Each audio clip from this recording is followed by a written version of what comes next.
Good morning, Mr. Devine. Good morning. My name is Parole Officer Logan. Today is Friday, May 29th, 2026, and this is the hearing of the Connecticut Board of Pardons and Paroles. The following board members are present this morning, and by stating their names on the record, certify they have reviewed all statutorily required documents and available pertinent information in preparation of this hearing. Good morning, Alex Starkov. Good morning, panel member Rodriguez. Good morning. Also in attendance is the board psychologist. Please state your name and inmate number for the record. Thomas Devine, 184719. This hearing is being conducted in consideration of the parole application for Thomas Devine, 184719. He is serving a sentence of 10 years, followed by 10-year special parole for assault first serious physical injury. As of today, records reflect the parole eligibility date of June 18, 2026. There is no victim input in this case. There is an offender accountability plan for the offender.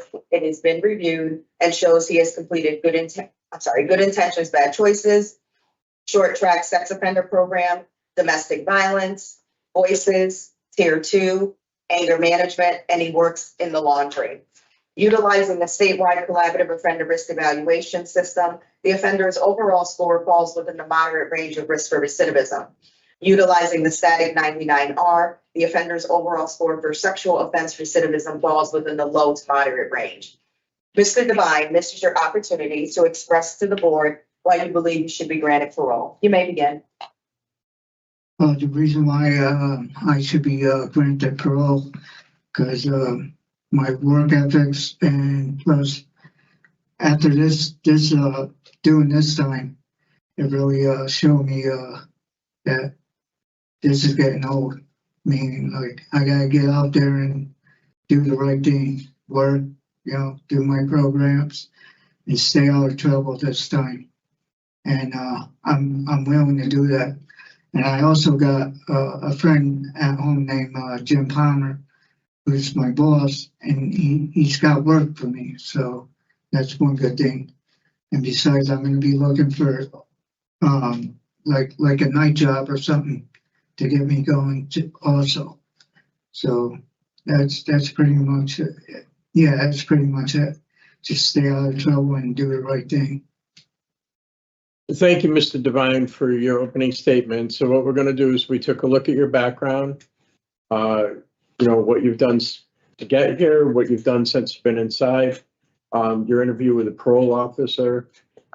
Based on that, we have some questions to arrive at your suitability for parole. We're going to take turns and ask those questions, and then we're going to talk about your case and give you a decision, okay? And we're going to start questions this morning with Board Member Sarkov. Mr. Chair. Good morning, Mr. Devine. Good morning. Can you tell us what happened that led to your incarceration? There was a lot of drinking going on that day. There was an argument that was starting, and at the time I was homeless, living in a tent, and I was trying to avoid the conversation, like avoid everything. And I was trying to get out of the tent, and she was hitting me in the back with a 10-pound sledgehammer.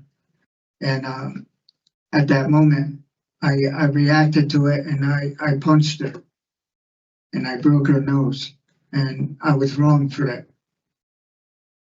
So you punched her with what? With your fist or with a sledgehammer? No, I punched her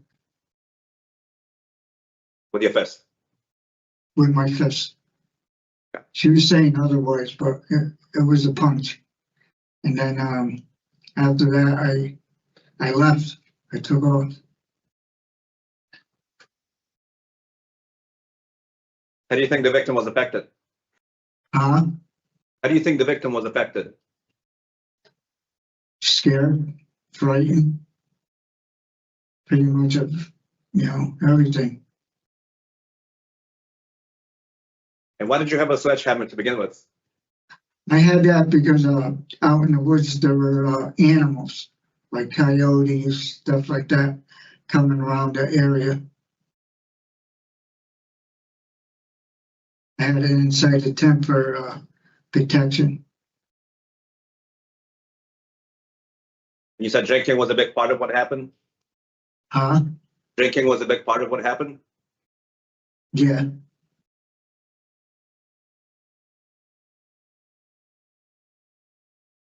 And you've done a lot of programs during this period of incarceration. Yes, I have. Basically, I worked through my whole bit. That was my main thing, to keep busy. Yep. You were working, right? Is there a program that was particularly helpful to you? Huh? Was there a program that was helpful to you? I would say anger management, because I do have anger issues. Okay, and what did you learn from that? That I need to think before I react. Because at the moment when I was drunk, I wasn't thinking straight.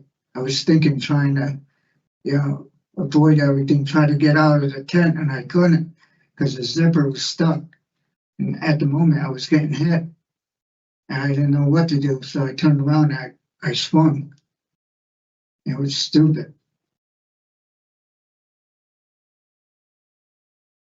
What about problem sexual behavior? What did you learn from that? What's that? You took problem sexual behavior treatment? What I learned from that,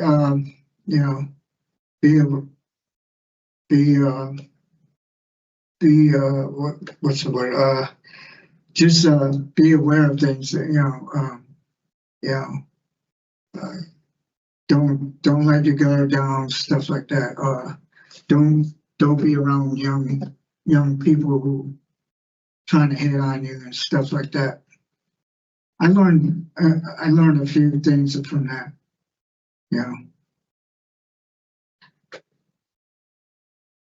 How about the domestic violence? Domestic violence. Yeah, I learned a lot from that. Don't react to certain things. Try to, walk away from things, which I wish I did. I mean, this is like my third domestic, and it's always with drinking, or the heat of the moment. But yeah, domestic. Yeah, I learned a lot from that. When I get out, I'm never gonna pick up a drink again. I'm done.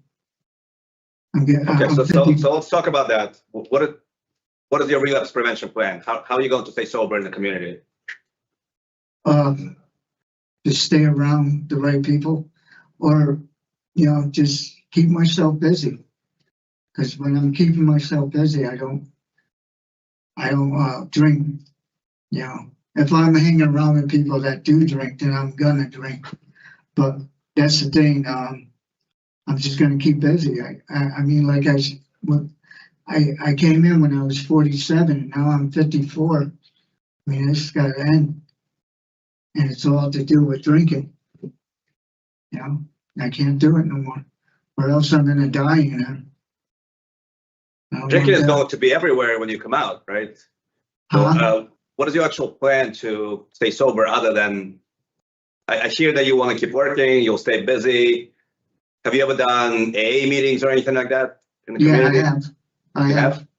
Yeah. Do you have any thoughts about going back? Yeah, I do. I just got to find out, I know they have AA meetings over at St.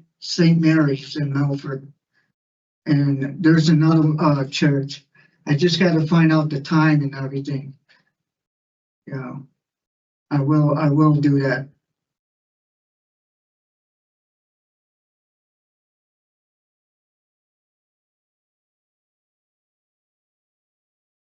What do you have for support in the community? I know you have a friend who offered you a job. Yeah. We've read about that. Do you have anyone else who you talk to? Nah, my dad, he passed away when I was in here.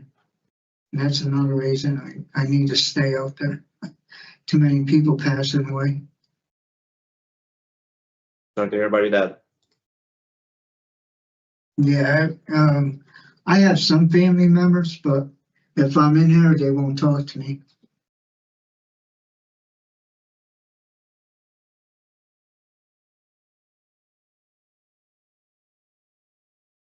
What do you think is going to be different this time when you're released? Because you've been on supervision before quite a number of times. You haven't done well. And you have a very concerning record. That's it. What's going to be different is I need to keep myself out of trouble. And the best way to do that is just stay away from, stay away from the troubles, I mean, just stay clean, go to AA meetings. I am going to put myself in night school too when I get out. There's a lot of things I want to do to change all of my behavior. I don't want to come back. Right. And whatever happens today here, you are being released very soon, right? Your end of sentences looks like November. So we're really just talking about a difference of about 5 months or so between your eligibility and end of sentence. Well, thank you for answering my questions. Thank you, Mr. Chair. Thank you, Mr. Thank you. Board Member Rodriguez. Thank you, Mr. Chair. Mr. Devine, why were you homeless? Because I had places to go, but I wanted to see if I could do it on my own. And I started living in a tent doing it. I was doing good, working every day. But then I picked up, started drinking, and from there I just got so used to being homeless. Yeah, how long were you homeless? At that time I was homeless for 3 years. Yeah. I'm just trying to, and I know you're going to be getting out pretty soon. So either way, you'll have to figure this out. But just trying to figure out how you create some sort of support network for yourself in those kind of situations. You don't have transportation, right? No. You have a car. Do you have a license? No. So you're not driving. I'm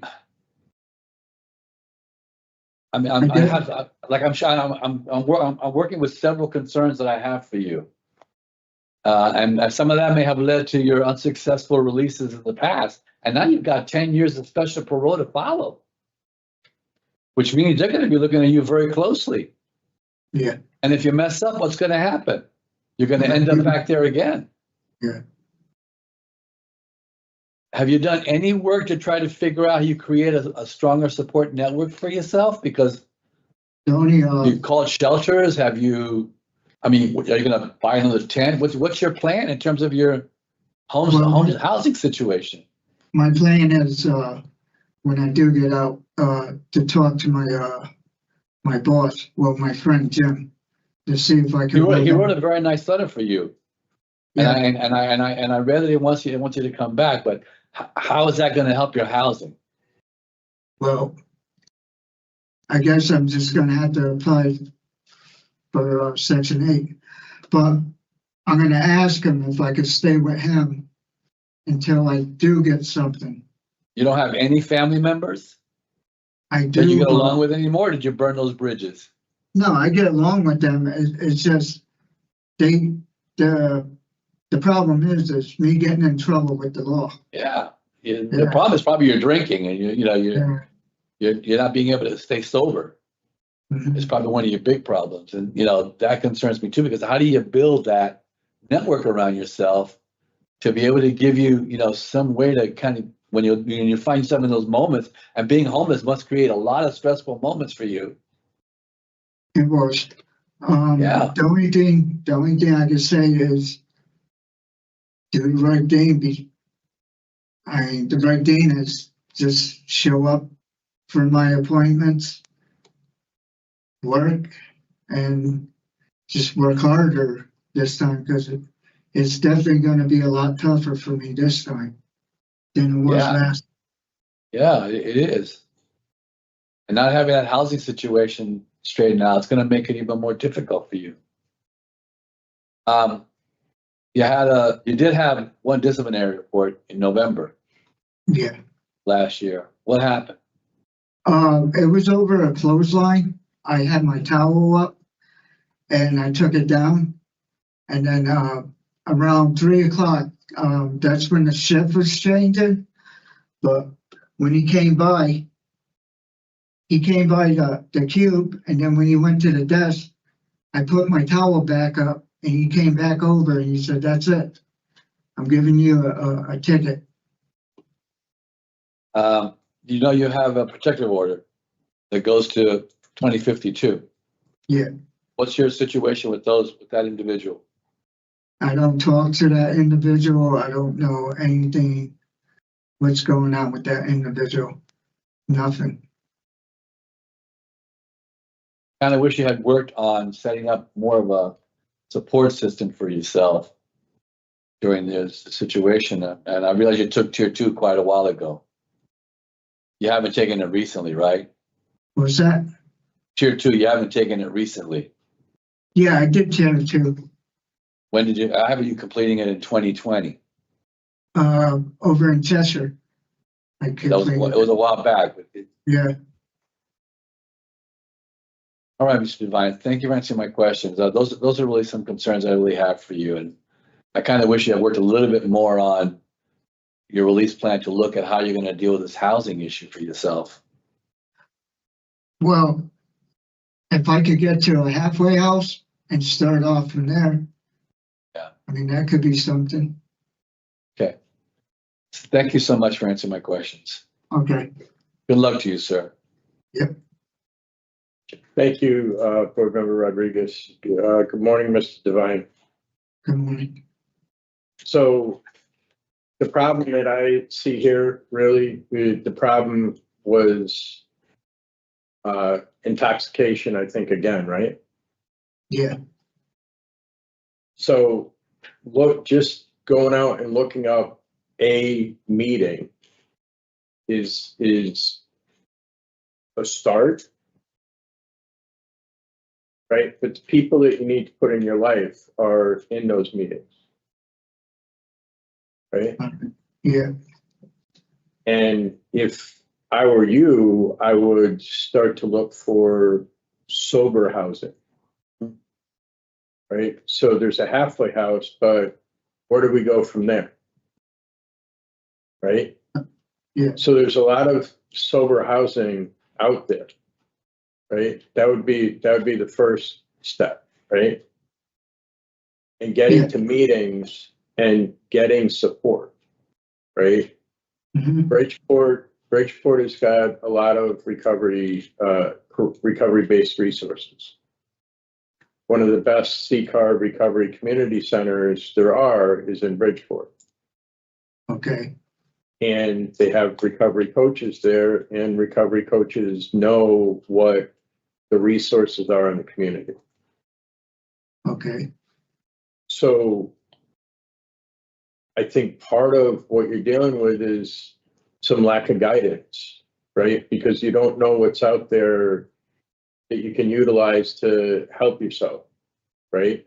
Yeah. You got a friend that has a company that's going to give you a job, Mhm. but you're in a halfway house and that only goes on for so long. And then what do I do next? Right? I did. So if you follow through on that stuff, you know, you pick up a drink again, you know where you're gonna end up, right? Yeah. Right back here. And that's, you know, so if you take care of the one problem you have, all of the others will take care of themselves. Right? Yep. Have you ever had a period of sobriety in the community? What's that? Have you ever had a period of sobriety in the community? No, not lately. No. You know, and that's the thing. It's something that's worth giving a shot to, right? Yeah, exactly. So I just hope you take advantage of the resources that are out there, and know as well that parole officer who will supervise you on your special parole, and discretionary if you get it, is somebody that can help you. You know, it's get to the place where you have the things that you need, so you don't have to drink and you can be in the community and live your life, right? Yeah. You don't look like the kind of guy that belongs in prison. But we drink, and where do we end up? Right? Yeah. So we're going to take and talk about your case here for a few minutes, and then we're going to give you a decision and after that, okay? Okay. Board member Sutcliffe. Sure. Mr. Devine was on probation for serious offense when he committed an offense of assault in first degree. He has quite a criminal history, dates back years. He really has not done well in supervision in the past. On the positive side, he's completed quite a number of positive programs. He didn't give us a ton of insight from those programs, but the fact that he took them is a very good thing, and he's done a lot. From sexual behavior treatment, tier 2, voices, good intentions, bad choices, and domestic violence. He's been working consistently. So he does have 1 DR, his full-time incarceration, 1 disciplinary report, and sort of non-violent nature. The issue that we will highlight is lack of a kind of concrete relapse prevention plan and really release plan, but especially relapse prevention plan, since much of what's at issue here is about just drinking. He says he wants to stay busy. He looks like a job lined up, which is great. He just needs more. He needs more support. He needs to figure this out. The community. Not a big difference between his EOS and parole eligibility at 85%, about 5 months. So I'm going to be in denial today. He does have 10 years of special parole. We have to set those stipulations too. Board member Rodriguez. Thank you, Mr. Chair. I mean, I'm struggling too with the fact that it's, you know, the lack of a real support system on the outside for him.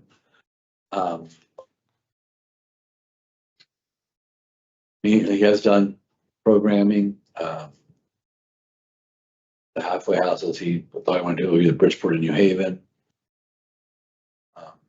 Does not have a lot of time left. He could use that time to work on trying to set some things up, maybe connecting with C-Car. If he do that and start to set some things up for himself.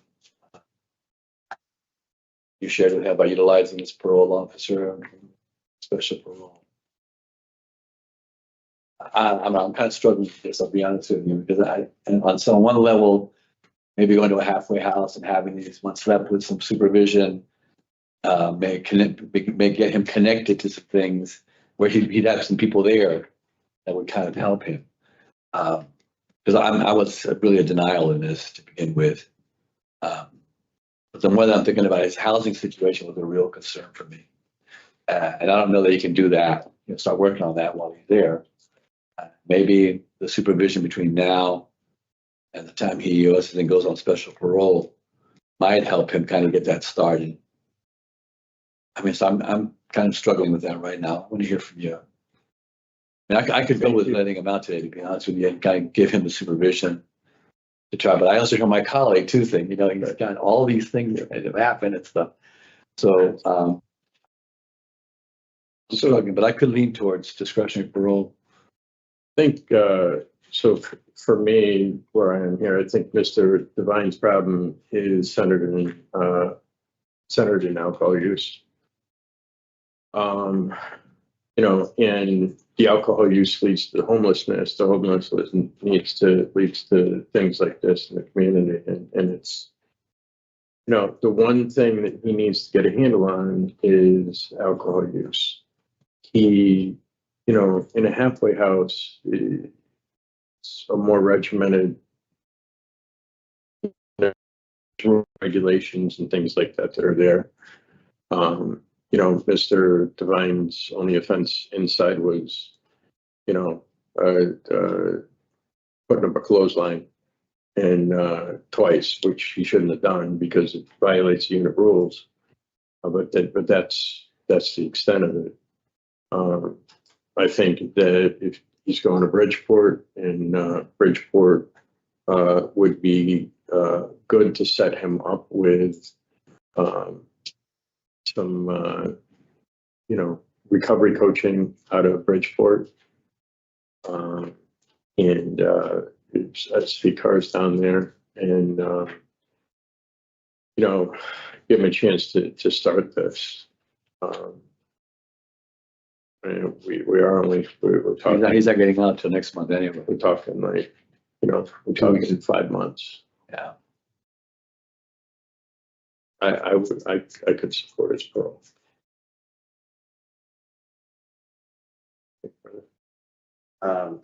No, I'll be minority. It's okay. So I have no alcohol, halfway house placement. I have no operation of motor vehicle without full officer's permission because it's going into construction and he doesn't have a license. Community-based treatment for DV. Is that? Yeah. Yeah. And we have 10 years to work with, but he's on special parole. So problem sexual behavior treatment. That's it. And no contact with victim CB. And CK. And C. I'm pleased with it with What's that? PO and maybe What's no that? contact. General no I don't want contact PO, the protective orders. with C. Okay. Yeah. Okay. Anything else? All right. So regarding Thomas Devine, 184-719, I move to grant parole on or after June 18th, 2026, with the following stipulations that will apply to his discretionary and special parole supervision, along with standard parole conditions. No alcohol consumption, halfway house placement, no operation of motor vehicle without parole officer's permission, behavior management for domestic violence, problem sexual behavior treatment, no contact with victim CB, a general no contact with previous victim CK. Is there a second? Second. Those in favor signify by saying aye. Aye. Aye. Those opposed, no. Right. And by a vote of 2-1, Mr. Devine, you've been voted to parole and you've heard our concerns. And I highly suggest that you get out there and put together a recovery plan. Talk to your parole officer, get in touch with CCAR. Because if you don't, you already said you know where you're going. And you're gonna have some time to do that now. Just start doing Okay. some of that work now. You have a tablet? Huh? You have a tablet? Yeah, I got a tablet. Use that tablet, start connecting with some people on the outside now. Don't wait Okay. till you get out. Take the decision. No, I'll take that. You take it. So how much time I got? Like, am I going to a halfway house or? June 18th is on or after. Not before June 18th, so sometime after June 18th. Okay, Your parole officer will explain everything to you prior to your release. okay. Okay. Okay, This concludes the parole hearing for Thomas Devine, 184719. You're all set, Mr. Devine. You'll get all your paperwork next week. okay, thank you. Thank you, guys.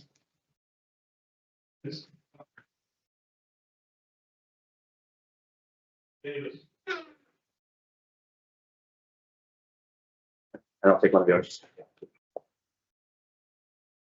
Just one that you have. I'll write that. Okay. Got Mr. Davis next. Who would you say? Mr. Davis. Davis. Okay, thank you.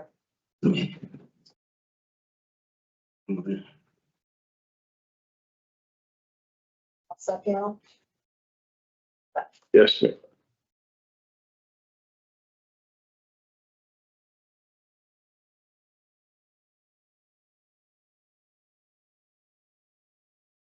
Yes, thank you. I'm sorry. Morning, Mr. Davis. Good morning. My name is Parole Officer Logan. Today is Friday, May 29th, 2026, and this is a hearing of the Connecticut Board of Pardons and Paroles. The following board members are present this morning, and by stating their names on the record, certify they have reviewed all statutorily required documents and available pertinent information in preparation of this hearing. Good morning, Mike Pohl. Good morning, Alex. Good morning, Councilmember Rodriguez. Good morning, gentlemen. Good morning, Ms. Logan. Also in attendance is the board's psychologist. Mr. Davis, please state your name and inmate number for the record. Savon Davis, 392-729. This hearing is being conducted in consideration of the parole application Savon Davis 392-729.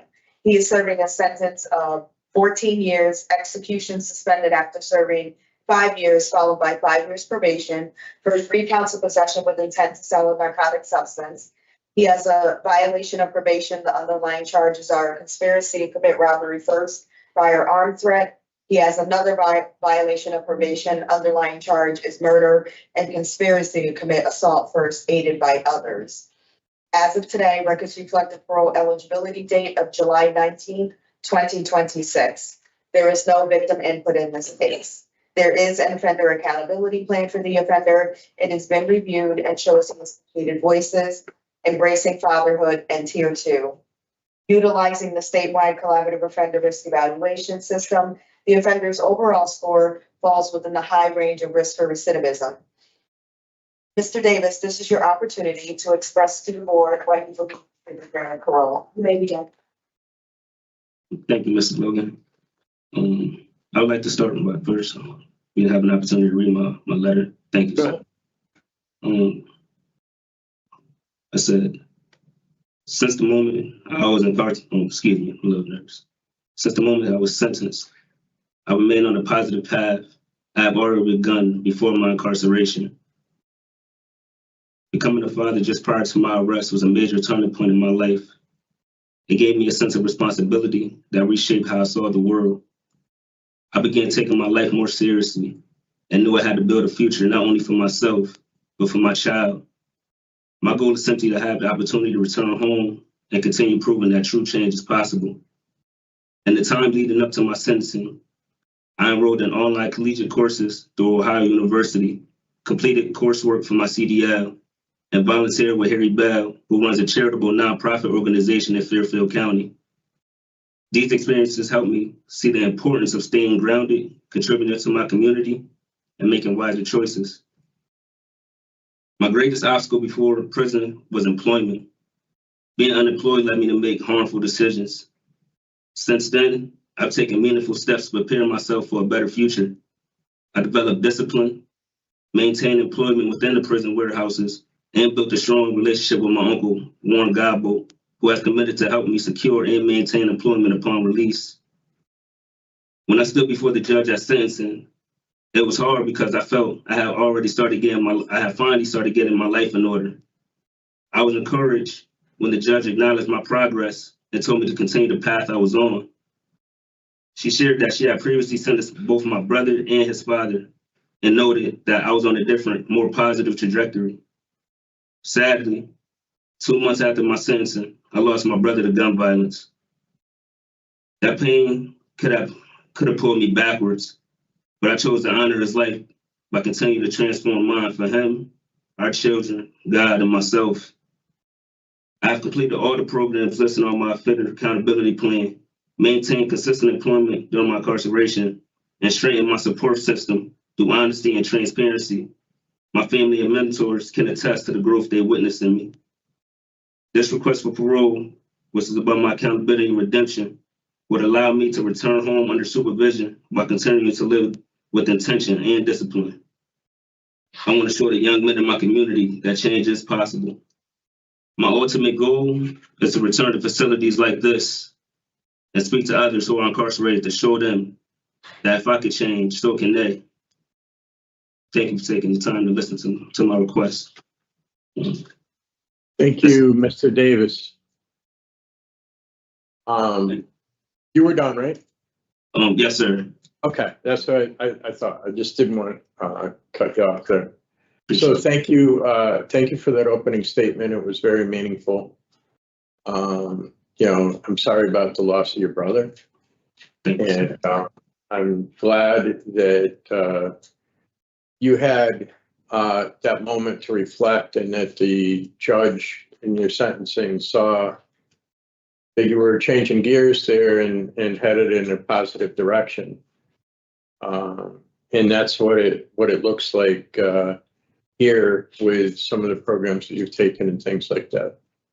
So what we're going to do is we've read about your background, all of the things related to the case, what you've accomplished since you've been inside, based upon in your interview with the parole officer. Based upon that, we're going to ask you some questions, and we're going to talk about your case and give you a decision. Okay? Yes, sir. All right. So you were on probation, and what happened? The first time that I got in trouble for trying to sell narcotics, it was sort of like I was rushing into things, like trying to better a situation that I didn't really fully understand. I tried to explain to Ms. Logan, from being incarcerated from the age of 17 all the way up to the age of 20, when I was 25. When I went home, a lot of people just expected me to just know how to do things, like how to get an apartment, how to get a car, how to pay for insurance, how to pay bills, etc., things like that. And I didn't know a lot of those things. So when things financially started coming at me from this angle, that angle, like I was confused, and lack of judgment caused me to be impatient. So I ended up picking up like marijuana, and that's how I originally got charged. And then coming back from that, trying to pay people back just caused it to go into like a snowball effect. And it was hard to like slow it down. And not only that, I started going to NA in here.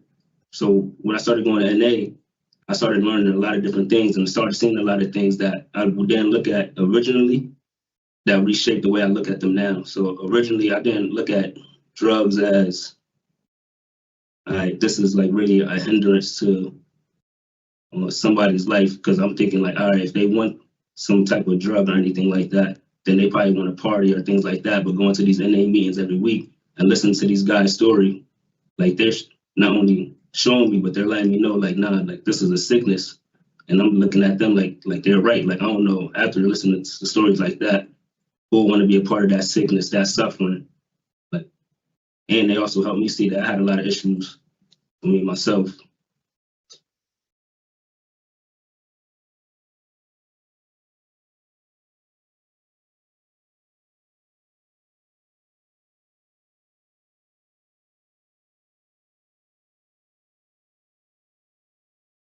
So how often do you go to recovery-based meetings in the facility? Here they're weekly. They're every Thursday. How was last night's meeting? Last night I wasn't able to attend. I was trying to get some rest for today. Okay. So your most recent meetings, how did those go? Oh, the most recent ones, they're very informative, and like they're really emotionally impactful because you hear stories that you don't really expect to hear, or some things that you may only like just assume like, nah, I'll only hear this in like a movie or something. But listen to these guys like really tell you like, this is what I'm going through, this is what I went through, this is what drugs put me through. Then them telling me like, even if you was just smoking weed, like that's gonna put you on a slippery slope as well. So we talk a lot about building on like not just dipping into things, because you may think like, okay, I'm strong enough to just take a little bit of some weed, or I'm strong enough to take this shot now. I've been doing good for this amount of years, but it's all about accountability and finding partnership and brotherhood within the NA community. But like those meetings, like they really they helped me a lot, more so than I thought, because they told me like when I came to prison, I was 130 pounds, soaking wet. Like that wasn't healthy, but I'm not really looking at it like it's an issue because I swore that I didn't have a problem. I was like, nah, I don't have a problem. I don't have a problem. But even like the little things, like as soon as we start the meeting, when you announce your name, I have to say, hi, my name's Savon Davis, I'm an addict. And every time I said it, like I started to realize like, nah, I really had a problem. Like it's like open accountability, which is something that we all pride ourselves on when we in those meetings. But the meetings, they're very good. I plan to go to more. That's good. So I heard you, I just want to stay with that so that I won't have to come back to it later. But so I heard you say that you want to get out and be able to come back. Yes. So the panel that comes in there, how many guys come in? Just 2 guys. It's a voluntary basis. Like nobody makes them come. Just like in there, nobody makes us go there. It's not mandated. But Right. Just 2 guys. So the same 2 guys all the time. So far, I never seen anyone new. Okay. And you want to someday be able to do that? Not just that. Also, I was talking to my uncle. Right now he's currently running for a Senate seat in Bridgeport.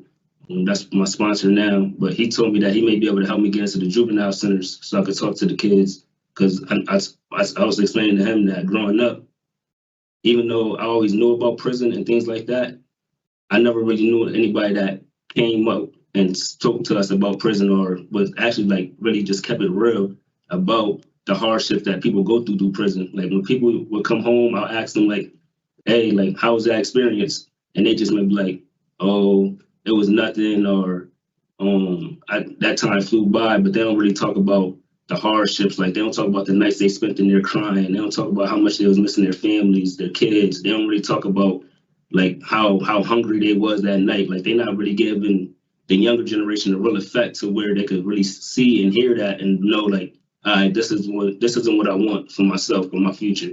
Because it's like almost like they're glorifying it. But I was like, if I could go there, talk to these young kids or anybody that'll listen to me, then I want that opportunity, because that's what I try to do in here now.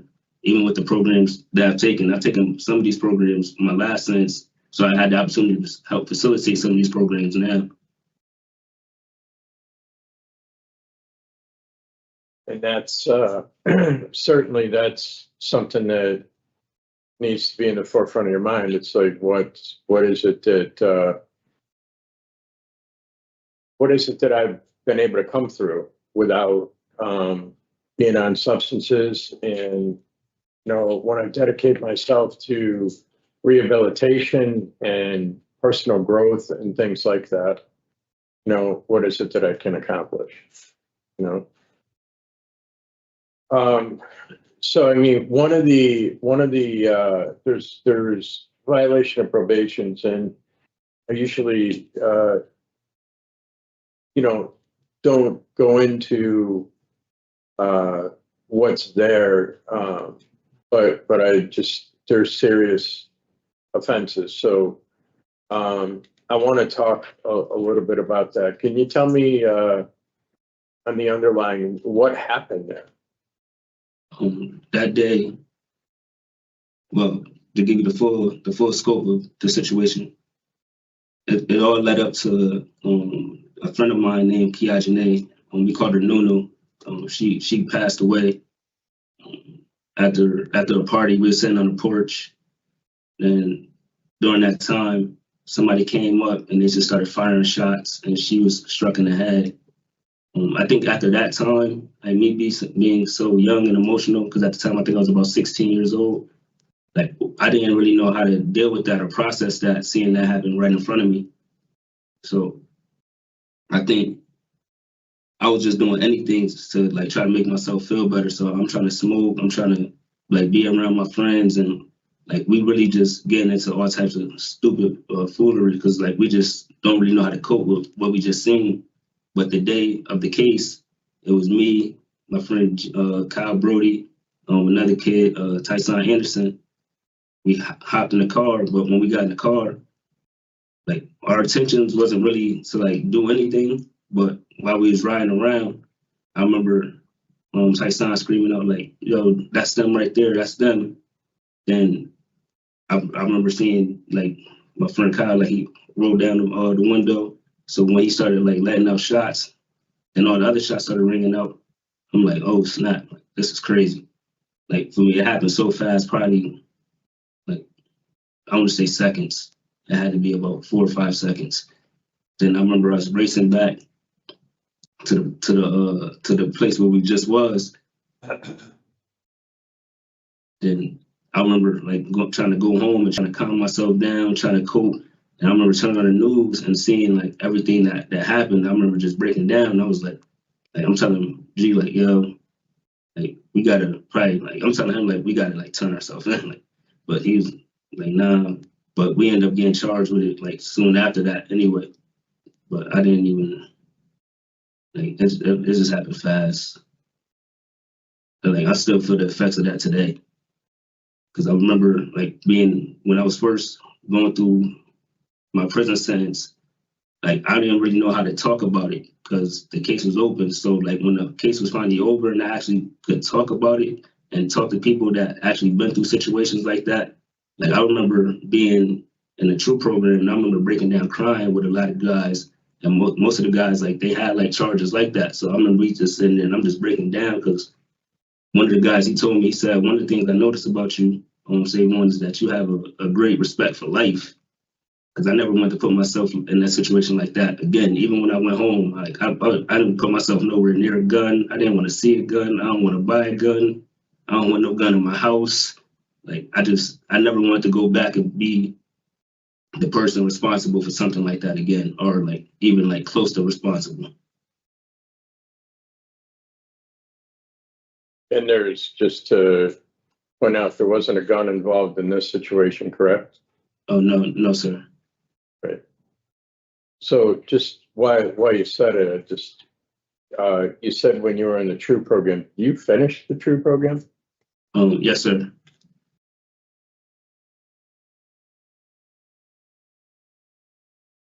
So with what they taught you in the TRUE program, what are you doing in prison? The TRUE program, they helped me a lot. They taught me a lot of things, especially with. I understand what they teach.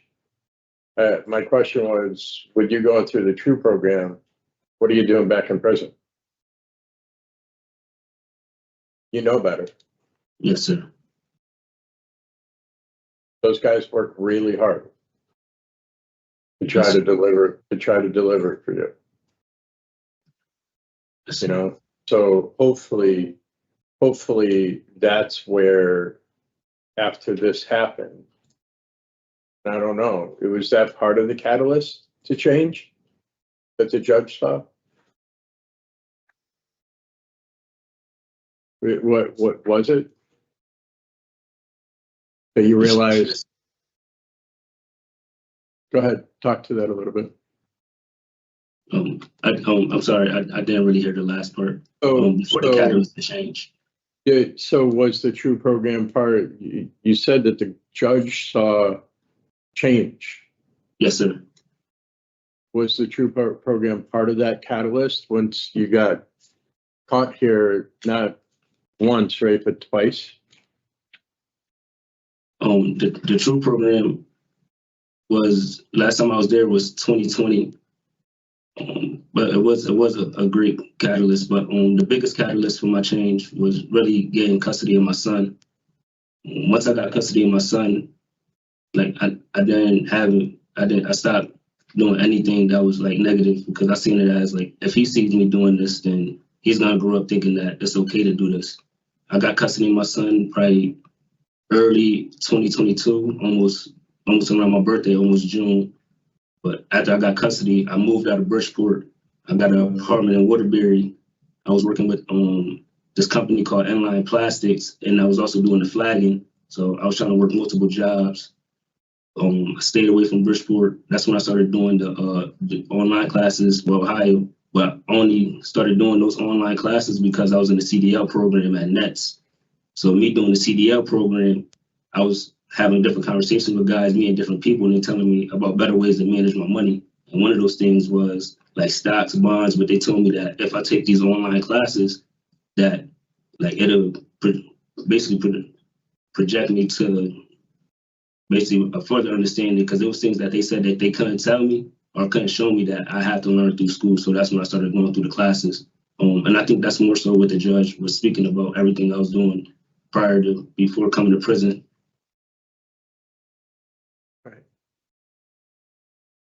All right. So you want to go with your uncle in Bridgeport, right? Yes, sir. And you're, I know that you talked about your CDL and that you're taking classes and such. Right away, what are you looking to do for employment? Right away, I was just having a conversation with him 2 days ago. But he has a friend named William. He says he's one of the top building contractors in our state. He owns a construction company and a trucking company. He asked me if I had my driver's license, high school diploma. I let him inform me that I did kind of have like an on-phone interview. But he said that he has an apprenticeship for me, ready for me as soon as I'm released. So he said I'll be working during the day, and if I want to basically enhance my payments, then I have to go through night school. But he said the class is only about one night a week, so it won't be hard to maintain. Good. And I mean, that's pretty much it for me. Board Member Rodriguez. any Thank you, Mr. questions? Chair. Thank you. Yeah, Mr. Davis, I just want to go back to something that my colleague touched on. You took the TRUE program. Yes, sir. Why did that? And that was before this happened, before these new charges. Why didn't it stick? Why didn't what you learned in the TRUE program stick? Since it's I mean, for us, it's a pretty renowned program. It's a well-known program. It functions beautifully. It works with young men. What happened? Why didn't that work for you?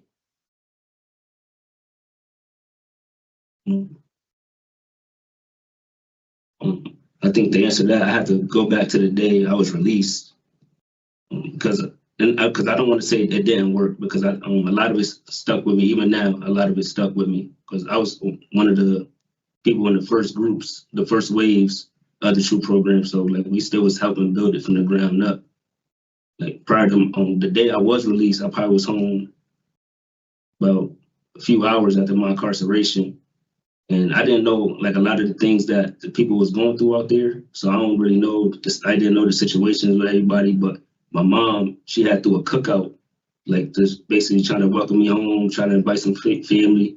And one of my little cousins, when he showed up to the party, another party like showed up, and like they started shooting, and he died right there.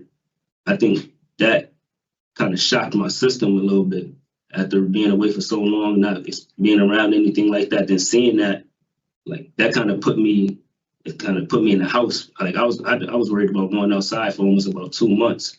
So by the time I did start going outside and trying to like maintain, get a job, then had the pressure of my mom telling me like, you gotta get a job, you gotta pay for this, you gotta pay for that. And me not really knowing how to do these things, I think that put the pressure on me to start doing those other things, like not necessarily like I had to, just feeling like I gotta do something to help. I gotta do this, I gotta do that. And I know me staying with my uncle, I won't have those same pressures. And God willing, I won't go through that situation again. I mean, it is kind of concerning that you would take a, program like that and then, find yourself right back in that situation. And the reality is, no matter when you go out and outside, you're going to have stressful situations that are going to occur for you. I mean, they may not be as traumatic as someone being shot or something like that, but you're going to have stressful situations for yourself. And my concern would be, are you going to be able to utilize the tools and skills that you learn from the programs that you've taken, and you've taken some good programming? Yes, sir. Or are you going to fall back into, following the crowd or, hanging out or smoking weed again? I mean, I think I read where you said you didn't need a substance abuse program when you're released. Do you still feel that way? No. Now I feel like I want to continue going to the NA meetings. This interview wasn't that long ago, was it? No, sir. It was about 6 years ago. This interview was not 6 years ago. Your interview with your parole officer for this hearing. Oh, I'm sorry. I misunderstood. Yes, sir. That was a few weeks ago. Yeah, a few weeks ago. So what changed your mind between then and now about needing some substance abuse counseling or programming? I think I was just trying to explain that I don't think I needed it to be mandatory. That's something that I want to do on my own. As far as like going to the NA meetings, because I go to the NA meetings weekly, so I want to be a volunteer. I want to help out. I don't think it has to be mandated because that's already something I want to do. I was hearing that you were connecting with how substance abuse and your marijuana use and stuff, it could be something that triggers you to Yes, things. sir. And so that you felt that was you said you were calling yourself an addict when you went to the meetings, right? Yes, sir. Yeah. So on some level, you're kind of seeing yourself as having an issue with addiction, but yet not. I mean, I just wasn't following that thinking. That's all. Just based on what I was hearing today. Did he maybe mean inpatient or outpatient treatment? I don't know. I just when I basically didn't really need substance abuse programs. And then everything will be voluntary, but still, and your charges are serious, right? Yes, sir. You got some serious things that have happened with you. So, I mean, I'm kind of struggling with that a little bit, just so you know. I think you sound pretty good today. To be honest with you, but you're a little more grown up now. You're 30. Yes, sir. You're a lot younger you were younger when some of these things happened. Yes, sir. Maybe the judge, saw something positive in you since he gave you the lesser end of your sentence. So I'm not going to take that away, but I mean, I do share that concern that I'm not sure, whether you're telling us something you think we want to hear or whether, you're really serious about really wanting to put your life back together.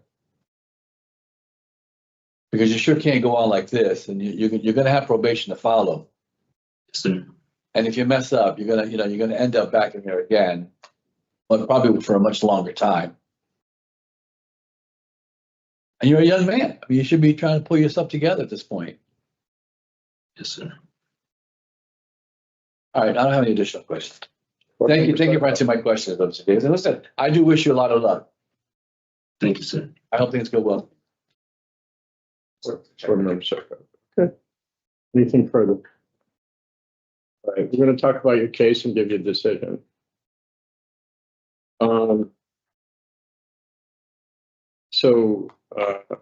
Mr. Davis is back with 2 counts of possession with intent to sell. Violation of probation. Well, it's not a charge of violation of probation because it was vacated or terminated. But possession with intent to sell. He has spoken to how things have changed for him. He has acknowledged that when he went back for sentencing here, that the judge did talk about him being on a different trajectory than in the past. He has, while he was out there, he did a number of positive things in terms of college stuff online. And he, when he is back in, and obviously growing up and having spent a good part of the last 10 years incarcerated, he has been employed with Prison Warehouse. Catalyst for some change here that he recognized was the loss of his brother to gun violence 2 months after the sentence. He talked about going out and being overwhelmed. It's not a buy on this, but he felt like he wasn't prepared. And it makes sense that would be a place where he was based upon how early he was incarcerated. He's connected with NA. He likes the support, the camaraderie that was there. And he feels that he's trying to build on things. He sees himself more accountable. Talked about fatherhood and how that has changed somewhat. And he has a sponsor in the community. He's got an opportunity to better himself vocationally and with employment at the same time. He does have one ticket that was over 2 years ago for a fight just after he was sentenced in this case. I think he's headed in the right direction from everything that I've seen and read, and I would support giving him an opportunity. Board Member Sarkov. Mr. Chair. I think we're all concerned that Mr. Davis served quite at one time, I believe 8 years. His previous bid, participated in the True Unit, and by all accounts has done really well during his previous period of incarceration, which led to his discretionary parole at the time. Mm-hmm. And now he's back. I have 3 counts of possession with intent. I might be wrong. Go ahead. Yes. I I think it that's was pretty in clear. April of 21. Yeah. Nevertheless, he's done very well. He's completed all his OAP programs. He's been working in a facility. He has good family support structure in the community. So I am going to support discretionary parole. I do think he's really running out of chances going forward. Sentences will get longer and longer. I really don't think he wants to be back there. So I will support discretionary parole today. Just wanted to raise some of the concerns. Absolutely. I shared my concern early on with this, but I'm in agreement as well. He sounds pretty good today. He's done his program, I know what else he could do for the next 16 months or whatever's left in his sentence. He's going to be on discretionary parole. If he messes up, he's going to be right back where he's at, serving the rest of his time, and finding himself probably in a bad space. He has 5 years of probation to follow, so he's got lots of supervision to follow and lots of opportunity to be able to utilize those services available to him to make his life better. Yes, sir. And to not find himself where he's at today. So I will also be supporting the discussion. I have a general no contact with 4 underlying codependent. Correct. And I have July 29th. July 19th? 19th. So regarding Savan Davis, 392729, and move to grant parole on July 19th, 2026, with the following stipulations in addition to standard parole conditions.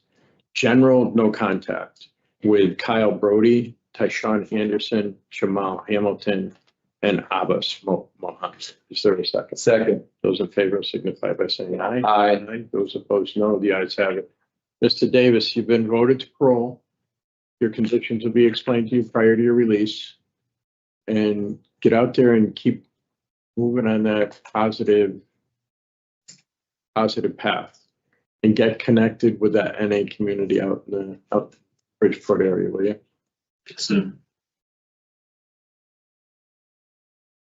You're all set, Mr. Davis. This concludes the parole hearing for Savan Davis, 392729. You'll get all your paperwork next week. Yes, sir. Thank you, gentlemen. Appreciate that. Have a good day, Ms. Logan. You're welcome. Thank you. So, bro, Can you give us 1 second?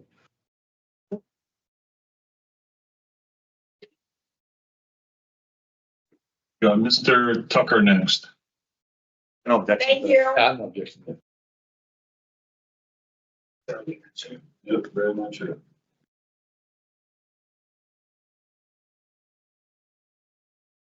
Morning.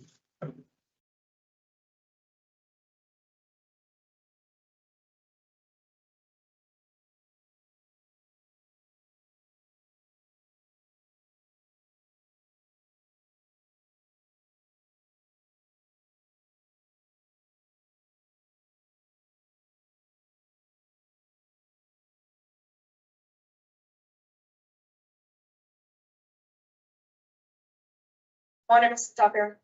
Good morning. My name is Parole Officer Logan. Today is Friday, May 29th, 2026, and this is a hearing of the Connecticut Board of Pardons and Paroles. The following board members are present this morning, and by stating their names on the record, certify that they reviewed all statutorily required documents and available pertinent information in preparation of this hearing. Good morning, Mike Holt. Good morning, Alex Tucker. Morning, panel member Rodriguez. James Tucker. Second. Also in attendance is the board psychologist.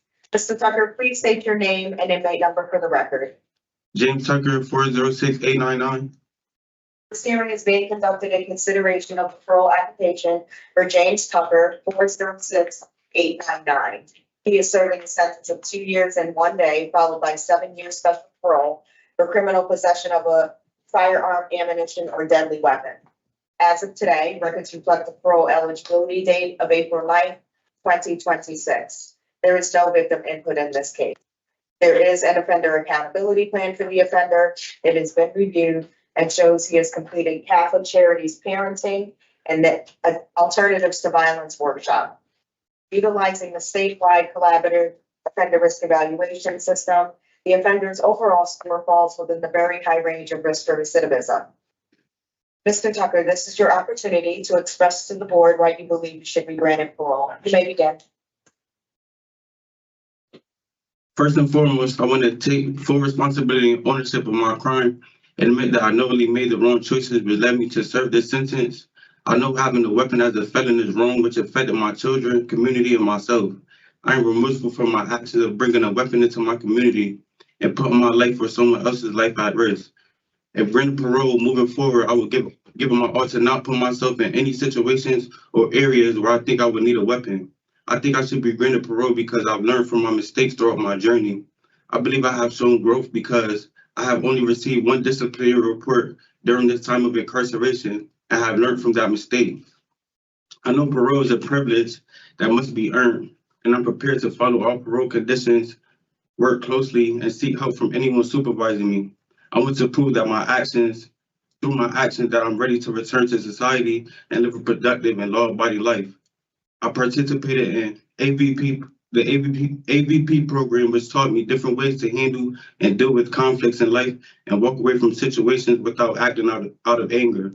I've also participated in a fatherhood program, which taught me more helpful parenting skills when dealing with my children. I have 3 boys and 1 daughter who needs me the most. I've also been engaging with DCF and following steps to gain custody of my 18-month-old. Currently, my sisters and I are working on relocation outside of Hartford into a more positive environment that will help me continue making better decisions to stay on the right path. I signed up for life coping skills and daily routines to maintain employment. My sister has seek help with Capital Region, which is a mental health program, and they are willing to work with me my first week of release. As far as my music career, music has helped me build confidence and deal with anxiety. I've constantly shown that music has been a positive and constructive outlet for me, gaining a fan base of kids and teenagers from all over who look up to me and who I sadly let down because of my incarceration. I am focused on staying positive and becoming financially independent through music, which I use to stay focused and motivated.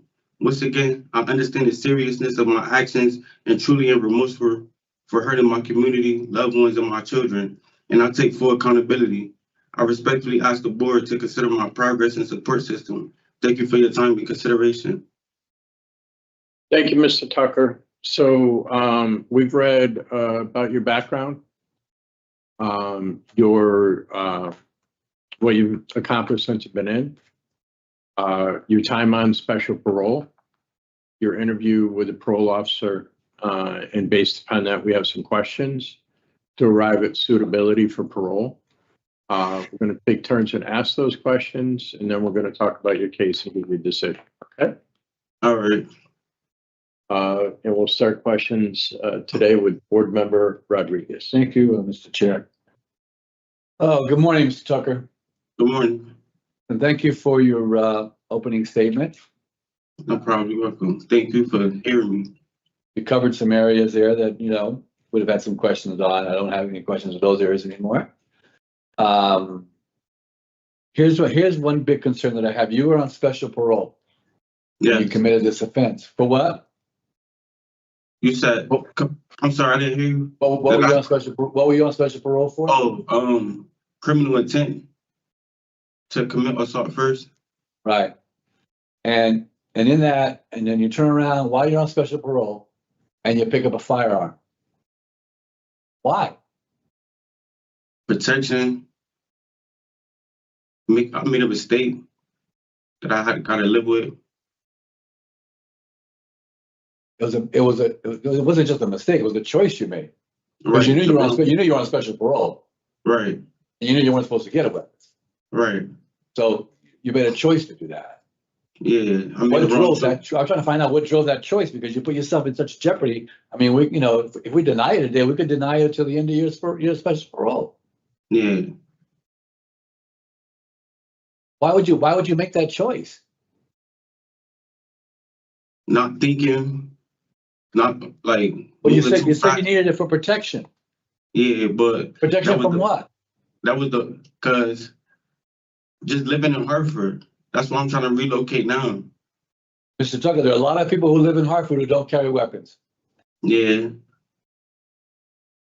And I'm going to guess a lot of people in your area where I'm feeling, I'm guessing you're saying the area that you lived in was a dangerous area. Yes. Yes. That probably live in that area too that are not carrying weapons. Correct. Were you doing something that really you needed, that necessitated you to have a weapon, or were you selling drugs? No. I was at a grave site for one of my brothers that passed away.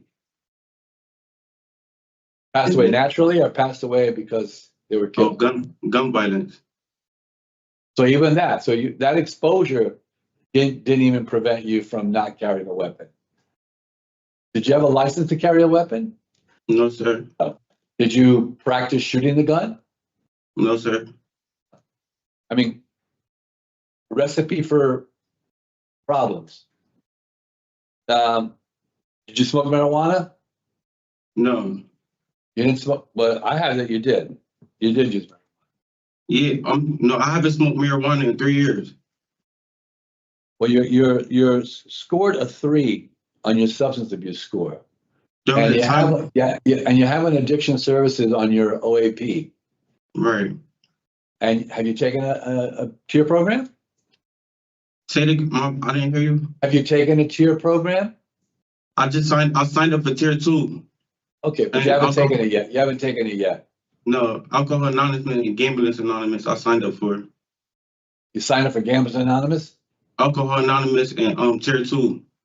Are you attending any AA meetings? No, I'm not. I'm in the next one coming up.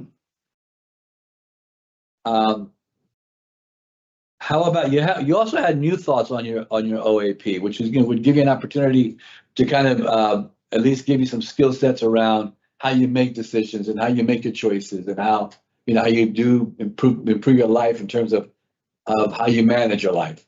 Have you taken that? No, they haven't put me in it yet. Okay. So those are two concerned areas that I have for you, that you haven't been able to complete those two programs. And for me at this point, having read the information I've read about you, having heard your opening statement, I'm really leaning towards wanting to see you take that programming to kind of just give you better information and better tools so that when you are released, you can utilize those out in the community more effectively for yourself to prevent you from having to come back Right. to prison. Do you still see the need to take some additional programming? Yes. I don't see why not. Yeah. You think it'd be good for you? Yeah. Additional programming. Yeah. Did you say there's no programs there? No, I said additional programming. Yes. Oh, It okay. This program. Yeah. It's Okay. a waiting list. So tell me a little bit, if you were released today, tell me a little bit about your release plan. Well, I have a plan to work with this mental health program. They're going to work with me my first week of release, get me a job, better myself. I'm gonna Yeah, stay. you mentioned CDL. Yeah, I'm gonna get a trade just to stay out the way, get my CDLs, go on the road, make some money, take You care of my currently have a family, my license? son. Do you currently have a license? No, it's expired. What's your plan around that? I have to go back to the DMV and do my permit over. Okay, I think that's probably a good, good thinking. How you need to figure out how you're going to get to that. And you're going to be sponsored by your sister? Yes, And where is that going to be at? What town? Hartford.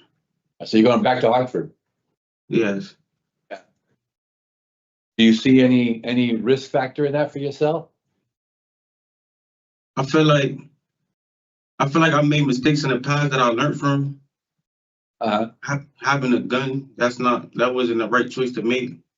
And I feel like I learned from that situation, and I'm learning right now, like this situation that I'm in right now, this predicament that I put myself in, it wasn't worth it. Yeah. This is not the first time you've been in a situation. You've had an opportunity to be released into the community 4 other times. In the course of those releases, I think one of them you escaped. Yeah. What's going to make this release more successful for you? Well, Because you have 7 years of special parole. You have your parole to follow. yes. It's got to have to continue your special parole. When I had escaped from parole, I was 18 years old. I was just trying to, I don't know, I guess I was being a follower back then. But this time I just spent 2 years and some change on parole. I haven't escaped or anything. I feel like I proved myself on parole the past 2 years of me being free. All right. You had a ticket August for contraband, and in November of 25, you also had a ticket for interfering with safety and security. Yeah. What was going on with you? How did you get the contraband? In August, the SEALs searched my cell and they found something, but I didn't. Me and my cellie went to SAG, but I didn't get hit with that ticket. I got released from SAG with no sanctions. My cellie copped out to the ticket and he had to go to court for whatever they found. Well, what was all that stuff doing in your cell? That was his. I don't know. Okay. He had took responsibility of that, and he went to court for that. Okay. Well, listen, I appreciate the what you've done and some of the program that you've taken, the AVP and the Catholic Charities Parenting Program, because that's going to be important for you to be a parent. I'll be honest with you, I do think you still need some more programming to do. But I'm going to pass this on to my colleagues to see where they're at and what they have to say and how you respond to that. And I'll make my decision after that. But I do wish you a lot of luck. Thank you. Board Member Sarko. Thank you. I don't think I have any additional questions. Thank you. So your time on special parole wasn't stellar. In fact, you had a rev where you were reincarcerated for 5 months, Yes. got out in January of 25, and then you're caught with three guns in the house. No. Am I confused by the case? No, this was by the, yep, you're good. You were caught with the weapon, and I read about the, at the gravesite. Yes. I mean, it's just, none of this is any good. I understand. And it's frustrating. You're 28 years old. And, you know, prison is not a place for anybody. But, you know, you look at what you had. The last time you came up for parole, you like knew better, and you waived your discretionary hearing and just went out on special parole. You know, and now it's like we're back from that with, you know, criminal possession of a firearm. Having just been out for 4 months, 4 months from, or not even 4 months, 3 months from a 5-month sanction on the special parole.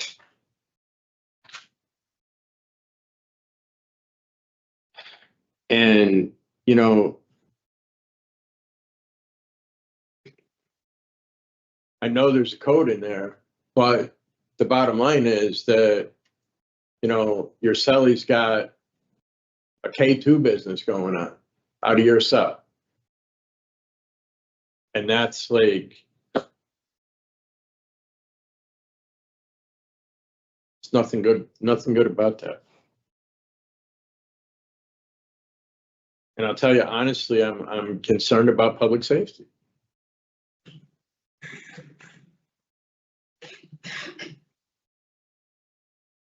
So I hope that you can find a way to do some really positive stuff so that you can change the way things are going for you. There's reentry programs that will teach vocational stuff. I get that music's your business, right? But there's also a need to make sure that if that isn't going well, there's something else where you can sustain yourself and your family, right? Yeah, that's why I wanted to get the trade for CDL, my CDL. Right. So there's some important things to think about. We're going to talk about your case. We're going to give you a decision. Board Member Rodriguez. Thank you, Joe. I think I share some of my concerns, John. I mean, he hasn't completed programming yet. I mean, he's had 4 unsuccessful releases. He escaped times, more than once, I think. I escaped once, brought back from new charges. Been incarcerated 3 times. His history is not good. I don't have him going out on discretionary parole today. I'm in denial. you know, I'd consider bringing him back in 8 months or so to give him some opportunity to do some additional programming, maybe get new thoughts in, the tier program in, but I don't even have time really. DOS His EOS is March, is March which is 27. we're not able to bring him back anymore. And I wouldn't have him going out today then. Board member Sarkis. Yeah, so I share some of the same concerns. How the fact that he was on special parole for serious offense, and he committed another offense about a firearm. I do understand his, explanation been able to provide to us. In terms of the choices for us, obviously, he could be here until his end of special parole, right? My preference would be for him to go out his end of sentence. Hopefully he takes some programs before he goes out. Takes a program before he goes out. We didn't talk about this, but he has a lot of support in the community. A lot of letters of support. Yeah. So I don't really think he needs to be here until 2029. We'll be okay with him going to the end of sentence.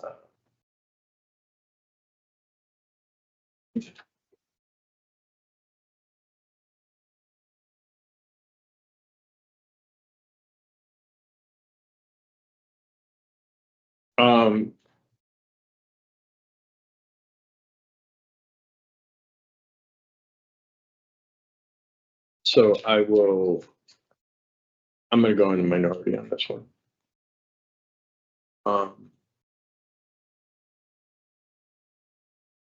I would have, for me, and I just stated, based upon the current offense being committed on special parole, I would have kept him for another year after his end of sentence. But I understand where both of you are. So what I have here is no alcohol consumption, no operation of motor vehicle without permission. No contact. No contact with our victims RB or JC. No contact with co-defendants TJG, GH, these are co-defendants, Trayvon Jerome Green, George Harris, Frank Garay, Richard T. Williams, and Cafe Betts. That what you have? Yeah. Okay. And what do we have for reasons? So your denial reasons are what? Current offense committed on Inadequate special evidence parole. of offender change and poor institutional adjustment and inadequate program participation. Those are the things I have. Inadequate. I didn't have evidence of offender change. Not against any of that. I only had it because he didn't finish the programs for me and I felt like he needed some more work. But that's, She had inadequate institutional program I did have participation. an And what is the other one? What I had was just program participation for institutional adjustment and How about committed on special parole. Okay. And when I said in the minority, I would have made a different decision. I'm in the majority on the decision, but I would have given him a 1-year sanction beyond his end of sentence. So just for the record. So regarding James Tucker, 406-899, move to deny discretionary parole based upon inadequate institutional program participation or institutional adjustment, current offense committed on special parole. And re-parole him on March 5th, 2027,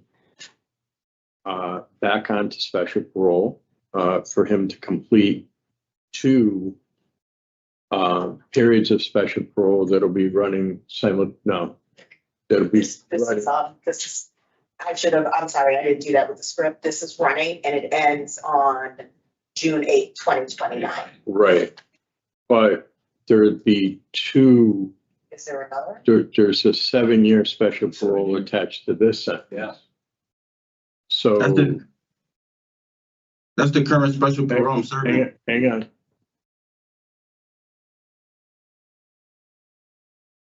I have one that stops in.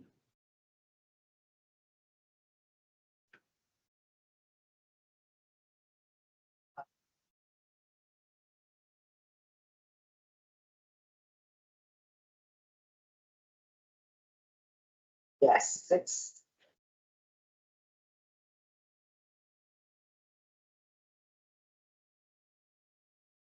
Stand by for just a minute.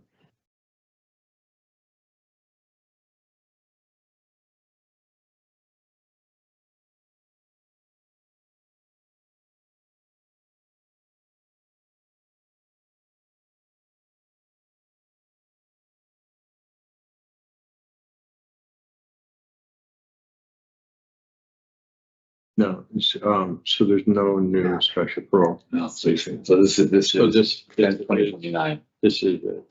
yes. Wait a minute, hold on. I just see, I have the MIT up on my screen and there's no MIT. special parole on the MIT. Is that the one you're looking at? It ends in 498. Actually, there is special. There is. There's 6 years on that. It says 2 years and 1 day.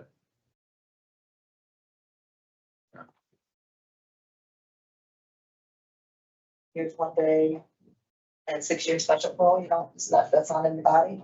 You don't have that on the body? 2 years, parole finding by the court, DNA. Yeah, 6 years special parole. Yeah. 2 years and 6 years. Yeah, so this, yeah, on top of the other. On top of the others.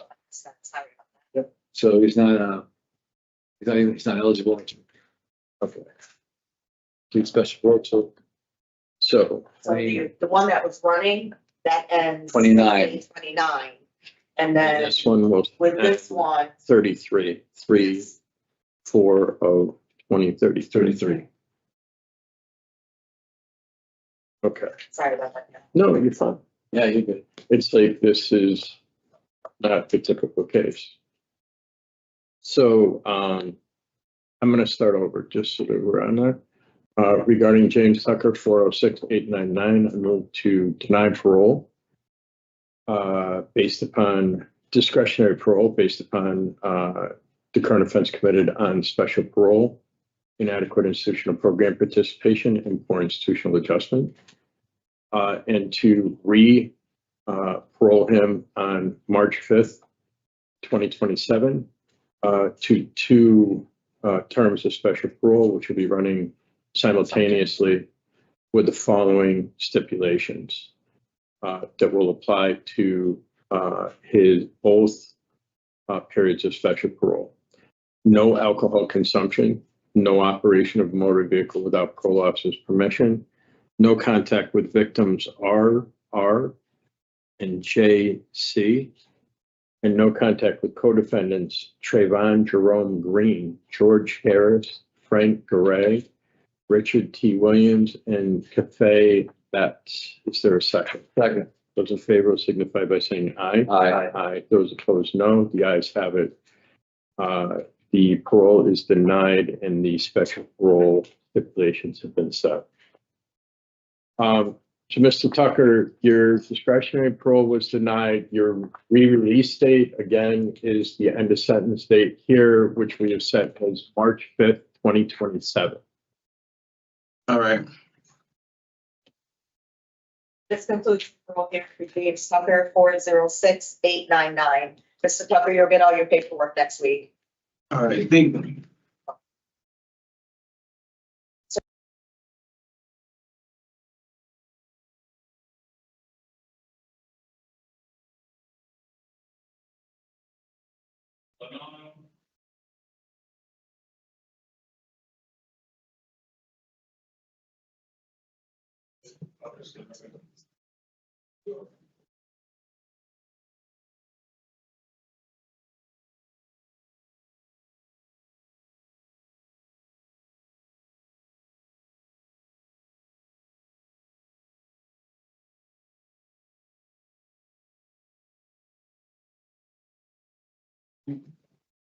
Maldonado. Thank you.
Good morning, Mr. Maldonado. Good morning, ma'am. My name is Parole Officer Logan. Today is Friday, May 29th, 2026, and this is a hearing of the Connecticut Board of Pardons and Parole. The following board members are present this morning, and by stating their names on the record, certify they reviewed all statutorily required documents and available pertinent information in preparation of this hearing. Good morning, Mike Poole. Good morning, Alex Starkov. Good morning, panel member Rodriguez. Good morning, sirs. Also in attendance is the board psychologist. Mr. Maldonado, please state your name and inmate number for the record. My name is Daniel Maldonado, 396-205. This hearing is being conducted in consideration of the parole application for Daniel Maldonado, 396-205. He is serving a sentence of 46 months, followed by 74 months of special parole for violation of a protective order by threat, harassment, or assault, and he's also serving a sentence for assault third. As of today, records reflect the parole eligibility date of June 18, 2026. There is no victim input in this case. There is an offender accountability plan for the offender. It has been reviewed and shows he's currently participating in Voices, which ends on June 4th, 2026. And he's also participating in domestic violence, which ends July 23rd, 2026. Utilizing the statewide collaborative offender risk evaluation system, the offender's overall score falls within the high range of risk for recidivism. Mr. Maldonado, this is your opportunity to express to the board why you believe you should be granted parole. You may begin. I can read something and say something. Yes, go ahead. Thank you. Thank you. It's painful for me to know the effect that my actions have on this individual's life. The scar left on a person I was supposed to love and protect. How inexcusable and inconceivable they were and the long-term effects they may have on your life. No words can describe how deeply sorry I am, and I am very sorry for the physical and mental harm I may have caused there. During this incarceration, I've come to understand that there's more to past and present trauma, and most importantly, my victim's trauma. How the traumas of my childhood abuse that I've endured, from verbal to physical abuse, homelessness at 12 and sexual abuse at 9. But the worst abuse I've endured was the abusive ways I was to myself due to my past abuse, and now the created impact it had on others. This incarceration and the severity of my actions has allowed me to be cognizant of not allowing the pains of the past traumas become physical traits in our characteristics, which allows a victimized mindset to continue years after the abuser is gone. Unknowingly happened to me and is happening to other victims due to the hands of others and my hands as well. The learned self-characteristics of past traumas. Did I create this ripple effect in my victim's life because of my actions? Will she go through a cycle of insanity that my hands created, or will she understand what I've come to understand because of the trauma I've caused in her life? Knowing the difference, how to perceive myself so that insanity stops and future aren't held hostage and any longer by traumas past. Being conscious of these learned bad characteristics has allowed me to see the truth that lies within myself through the suffering or her pain. Understanding the suffering I've caused have given me the ability to tear down my old self so that I may rebuild and recreate new characteristics to combat the inner child's pain within. Me being cognizant is being conscious of oneself on an intellectual and depth understanding of the whole behavior I've been displaying, which during this incarceration I have meditated on day and night and corrected. I have put in security system in place within myself so I may have healthier outlets accessible to expressing my emotions rather than choosing violence and creating life-altering traumatic events. I understand that it's okay to have emotions but not express them in an aggressive and narrated way. I vigorously put in the work and will continue to put in the work necessary until I resemble humility, wisdom, and love. Domestic violence and voices have really opened my eyes to the harm and effect domestic violence has on people's life and mental. I will use all the tools I've learned in these groups and will carry them with me. The man that stands before you isn't that broken little boy you see on paper. To my victim, I take full responsibilities for my actions and suffering I may have caused in your life. Your sacrifice and pain won't be in vain. Your voice will never be silenced, but forever heard through me, because I'll always carry your scar loudly. My deepest, sincerest apology. I'm sorry. What I wanted to say was I'm a great asset and member to the community. I've been a barber for 25 years, and I've been a part of the community for 25 years. 22 of them has been in the barbershop, and 16 has been in the same shop. I'm the first person that would jump to save somebody drowning. I'm the first person that would run in an abandoned building. I started a Halo company, a foundation called Help the Loved One, and I do nonprofit like backpack drives, food drives. I do haircuts for the veterans and disabled every Wednesday. I feed the homeless at the end of every month because they don't have food, because I was a part of that community once. The last big thing I did for Halo Found was I had built a ramp for a disabled veteran. He was amputated from the leg down. I also created a whole career in the trade. I had $1 million check in front of me for the business itself. It's called the Halo's Love, which is Help the Loved Ones Love. It's a CNA cosmetology app combined. And this app allows an individual to go on it, and if their mother or a disabled veteran or anybody that has a trank, a CNA cosmetologist will go over there and you provide the services through the app. You pick a haircut, if it's to get your mom's hair done, her nails done, take her bed bath, clean her trank, take off and clean her colostomy bag. That's what this business does. And it brings new jobs.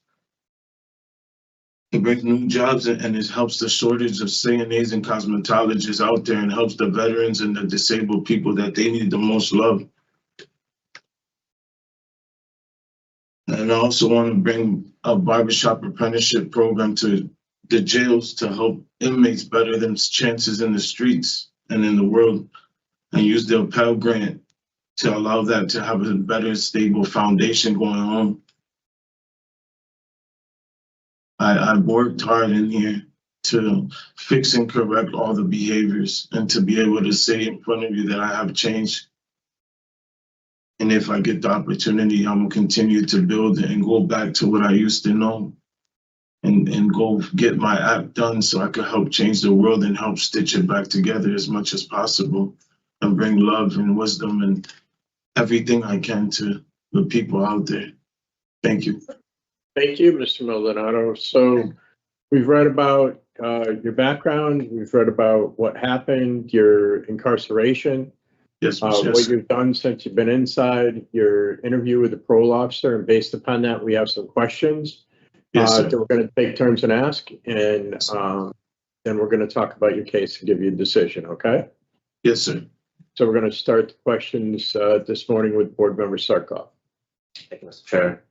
Good morning, Mr. Maldonado. Good morning, sir. So one of the things you started with in your opening statement is that you said you were sorry for the mental and physical harm that you may have caused to the victim. Yes, sir. Can you tell us exactly what you take responsibility for? I take responsibility for the mental pain that I might have caused her moving on forward, because my effects and my actions, what I did, could really paralyze a person's mental to moving on, to allow somebody to allow this person to go back and really give somebody else a chance because of my behavior and the impact it had on her life. And my biggest fear is the ripple effect that it could create into her family, into her niece, and to truly paralyzing somebody mentally because of the actions that I chose to make that day. Okay, and what were the actions? What did you actually do? Well, the first time I threw the door, because I wrote a paper. I don't know if Miss Logan got it, but the first incident where I got the initial protective order is that we came back from the beach, like from the Meds, is this water place in Middletown, and we were arguing, and I didn't want her to come in my house after we got, because we started to argue on the way to my house, and she had my keys in her backpack, and I threw the door and it hit her. And as soon as I did that, the cop was right there, right ready behind me, just happened to pass by and seen us arguing. I didn't know what happened until he stepped out the car. And then the incident that happened August 17th, I believe, I didn't know she was at my aunt's house, and I was in my house, and she heard my phone go off. I don't know how, but she started knocking on my door thinking that there was another girl in my house, and she's knocking and yelling. So I opened the door and I let her in. She started going around through the whole house, and I realized what she was doing, that she was looking for somebody else. And when she went to go into the living room to check in my room, there was nobody there, but I just wanted her to stop looking at my house and wanted her to leave, because she hated the fact that I had my own apartment. And I stopped her, and that gave her the thought that I actually had somebody there. And it got really upset her, and she started scratching me and trying to rip pieces of chunks of skin off my ear. And then I grabbed by the throat and neck area to create some distance. And I held her there for a little bit, and then I told her to leave, and she's yelling, telling me that, I cheated, blah, blah, blah. There's somebody here. And I let her go, and as soon as she went to go grab her stuff, that's when the cops came and broke down the door. Okay, so do you admit there was strangulation involved? Yes, sir. Okay. All right. And what about the second offense of assault third? Oh, that was in front of TD Bank in Britain. I don't even know them. It was a Spanish dude was yelling at this older gentleman. He must have been excuse me? That was a cough. It was yelling at an older gentleman and putting his hands in his face, and it's so hard for me to not go over that. I should have never went, but I just thought that he was gonna hurt the dude. So I went over to the dude and I told him, you can't treat people like this. This guy's he's old. Why are you putting his hands in his face like that? And then I guess he didn't like what I said, and then he started hitting me. And when I grabbed him, when I was holding him, stopping him from hitting me, we hit the van next to us, and he just stopped swinging. So I thought he got hurt, because I could tell he just stopped. And that's how he got. So your position is essentially that you were trying to help. You went there to help. Yes, sir. Why didn't any of that make in the police report? make it into the police report? Because the dude didn't want to say nothing. I had a whole video. I seen the dude the very next day, and he said he would write something and vouch for me, but they said that the police officers never went to go speak to him. Yeah, it's just a very different story from reading the police report. But that's generally what happened. You know, I don't know. You were intoxicated at the time, right? Yeah. Do you think that Excuse me. Go ahead, sir. if you were intoxicated, how can you, I mean, do you think you may have misread the situation, that you went there to help, but nobody really needed your help? No, I mean, I literally just got in. I still had it in my pockets when the officer came. And it really was that. I don't know I don't want to make it seem I'm trying to minimize or nothing. He hit me. I had a broken eye socket. I was bleeding out my nose, and he didn't have nothing wrong with him, but just the dislocated shoulder from hitting me. I don't know what to say to that, sir, really. All right. Let's move on to your time during this incarceration. Yes, You sir. have no disciplinary reports, which is good. Yeah. You've taken domestic violence, but you've taken it before. Why do you think you keep coming back on these domestic charges where you're in need of domestic violence program? And why didn't it work? You've taken it twice already. Because before I wasn't doing the program, I was in a denied group and I wasn't even taking it serious. I didn't really care for it, to be honest, because I just didn't see nothing wrong for the cases that brought me in. And this time it's going to work because I don't want to create no more harm or pain to anybody or suffering, because I know what it is to live in a state of mind that you have trauma and your brain doesn't function properly, and that harm to people I don't want to do. And I know this time I'm going to use the resources and everything that the class has been providing me with to be better as a person all around. And I went through, I did this thing that's called cognitive behavioral therapy, a paper I fell upon drinking coffee one day. It was dirty, but it truly helped me. It was cleaning out your closet and how you have to take all your thoughts, and your thoughts are your clothes that are messed up in the closet, and you take them out and you refold them, wash them, take care of them, and put them back in. And I did that. I wrote over 10 composition books of trauma and everything I've done. And I also wrote 10 others to combat that same thing, to be my own, to do the cognitive therapy exercise. I put in the work to make sure it's going to work this time. And with the resources that Parole provides, I know I'm going to succeed. Well, you do have a period of special parole, no matter what happens today, right? To follow your sentence, you will have some supervision. Yes, sir. Okay, so you're taking the Voices program now. One program you have not been able to take yet is addiction services, right? Yeah, I was doing tier 1 in a county, but I got transferred before I could finish it. Do you think you need that program, a tier program? Do I need tier? Yeah. Do you need an addiction services program? Yes. I need everything, and I got sentenced late. If not, I would have been done with this, and I would have had all the programs, more programs to be able to come up here with, but I got sentenced so late, and the programs here take so long to get in. It took me 6 months just to get into Voices and DV. Yeah, I understand. Your DOC alcohol score is 5. It's the highest, right? I've been like that since my first incarceration. But you do recognize you have a problem, right? Some of your offenses involve the use of alcohol. Yes, sir. Well, especially drinking and smoking. How do you plan to stay sober in the community?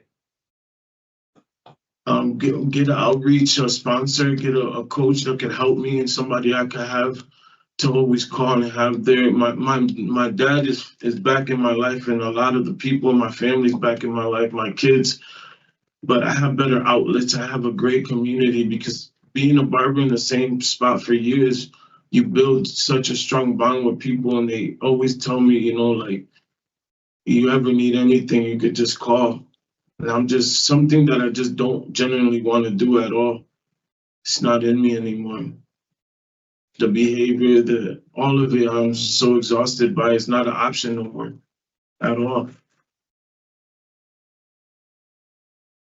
You mentioned your children. Do you have a relationship with them? Yes, sir. There a protective order in place? No, sir. She wasn't, they're not the same people. Okay, I see. I don't have kids with her.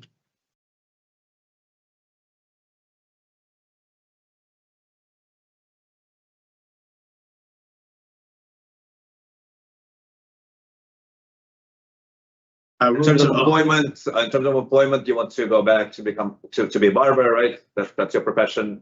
I saw Yeah, somewhere that's that you mentioned you want to be a math teacher. Yeah, I love school, and that's why I want to bring back a barbershop apprenticeship. I just want to bring trades back into the jail, but I just love teaching. That's always been my #1 passion. That I will clean my record, and I will be a math teacher one day. I know I will be, because I just genuinely love. I want to help the kids from 13 to 17 as they mature and become young men and adults. And that was a big time in my life. I needed somebody, and I want to be that somebody to somebody.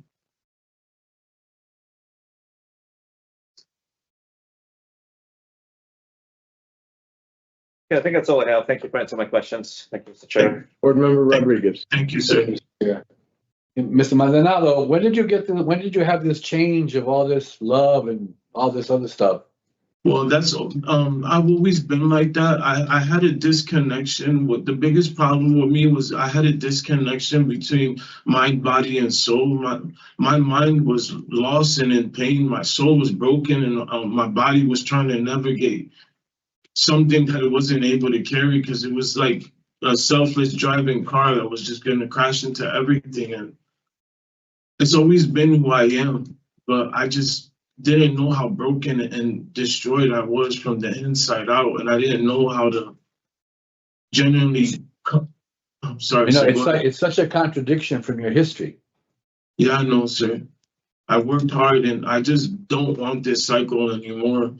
It's disgusting. It's not somebody who I am, and I got so lost in that world that it became, like you're saying now, it's a cycle of insanity that I created, allowing my pains of my past just take over my whole life. And you've just now come to this realization in this particular incarceration, because you've had other incarcerations. Yeah, as soon as I came in, I just told myself I have to create change, and I worked every day. I meditated. I did everything I need to continue to make sure that this is the only thing I resemble now. Well, you know, we're going to want to see you finish the program that you're currently taking. Oh, of course, sir. Yes, sir. That's for sure. I will. Yes, sir. And you still have a couple of things on your OAP. Yeah, I have and especially the addiction services, which I know we're going to see you take as well. Yeah, I talked to Rex. He don't answer. He told me to tell you guys he don't answer, and but he says I'm on the waiting list for the next one. It should start in, like, I think it should start at the end of June or the beginning of July.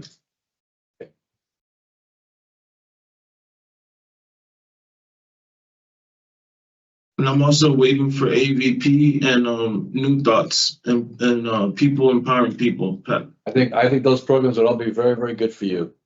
Thank you, sir. You know, to help support your change in thinking, and you know. Yeah, the foundation, the domino effect, the snowball effect. But you know, because to hear you today, it really is a contradiction from what you see who you were. Yes, sir. You know what I mean? Your history and Yes. what that's kind of doesn't match for some reason. Yes, but you know, I'm glad that you're really motivated to take the programming. Yes, sir. I think that in the long run that'll be very helpful for you, and you don't need yes until 2028. Yes, sir. So you have some time to kind of do some programs and really set up a strong release plan. So yeah, you don't find yourself in this situation again. This will never happen, sir, again. Yes, I appreciate you listening to me. Thank you so much. Thank you, sir, for Good speaking. luck. Good luck to you. Thank you, All sir. right. Board Member Sarkov, where are we? Chair, Mr. Maldonado is here. Two very serious convictions. His criminal history is also very serious, and includes a number of acts of violence. It says 5th incarceration, age of 34. On the positive side, he has no disciplinary reports. He He's taking voices right now. He's taking a domestic violence program for the third time. Hopefully something's clicking this time. It does sound pretty positive.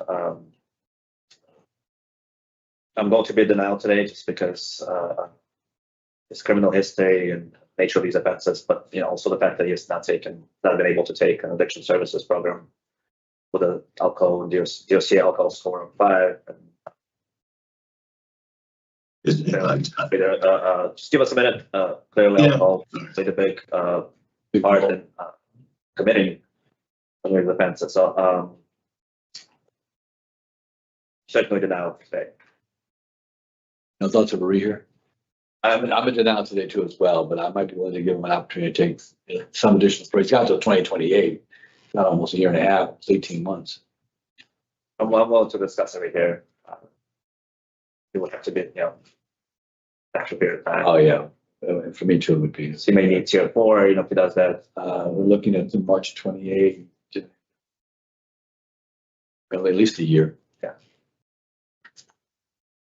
Why don't we go to March of 27? That gives them a year. Yeah, that works. Well, I mean, You'll let you- he is going out on special parole too, but. It's March. Gives a little bit of incentive to, keep working. This is a lot to overcome. It is. Yeah, it is. So And there's no guarantee, he needs to continue to glean from programs what he's doing and maintain what he's doing in terms of disciplinary reports and things like that in order to continue to move in that direction. So I had inadequate institutional program participation, criminal history, and poor performance on community release. Yeah. I had a tier program finish his OAP. Any other positive programming? No disciplinary reports? Definitely has to finish 2 programs he's in. Yeah. And those are both July, at least. those are both those are both programs on his OAP. Yeah. In March 27. Okay. So regarding Daniel Maldonado, 39605, move to deny parole today based upon inadequate institutional program participation, criminal history, and poor performance on community release. And to rehear this case in March of 2027 with the following recommendations: that he complete his OAP, certainly the programs that he's in right now, Voices in Domestic Violence, that he complete an addiction services program, any other positive programming, and remain disciplinary report free. Is there a second? Second. Those in favor signify by saying aye. Aye. Those opposed, no. The ayes have it. Mr. Maldonado, what we did was we denied your parole today. We hopefully with our recommendation, you get pumped up on a few of these programs that you need to take. And then you come back and see us in March, continue on the positive path that you're going. Come back and see us again, and we'll look at discretionary parole for you for the last year of your incarceration. All right, thank you. Okay. Good luck to you, sir. Thank you, sir. This concludes the parole hearing for Daniel Maldonado, 396-205.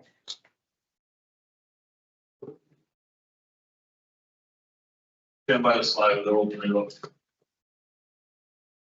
Last one, Mr. Smith.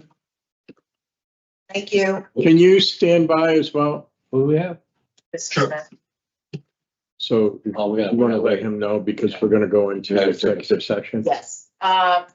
So Dupree, just hang out for a minute because I have to record and stop recording and things like that. So just hang out for a minute, please, for me. Sure. Thank you. Is Dr. Walker going to come over? Maybe.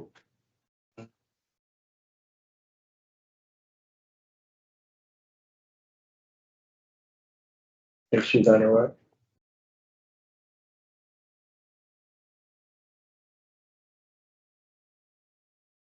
Yep. There she is.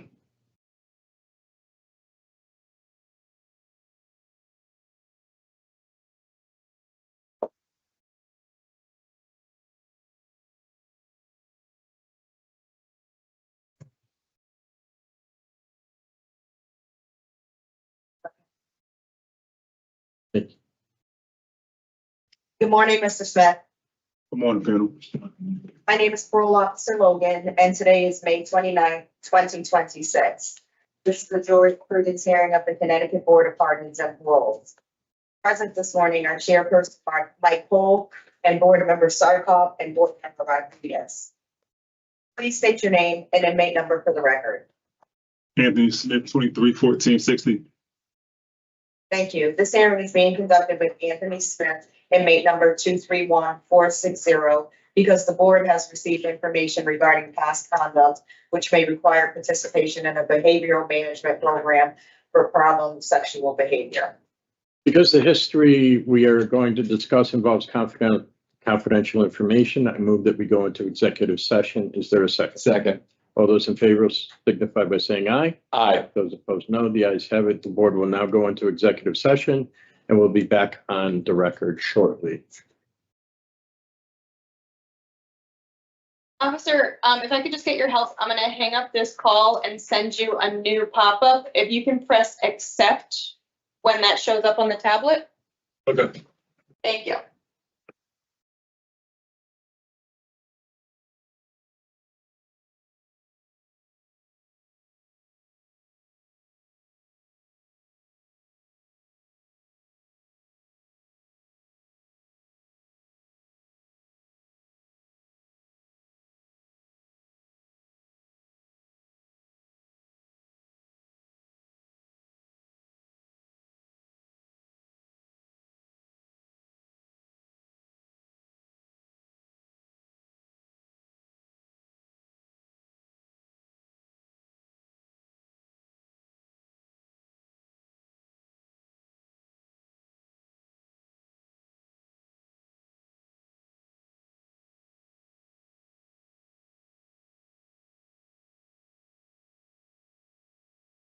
Officer, don't press the join button. Wait until you see the accept button show up. Oh, okay. No problem. Thank you. Yep.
We should be all set. Thank you.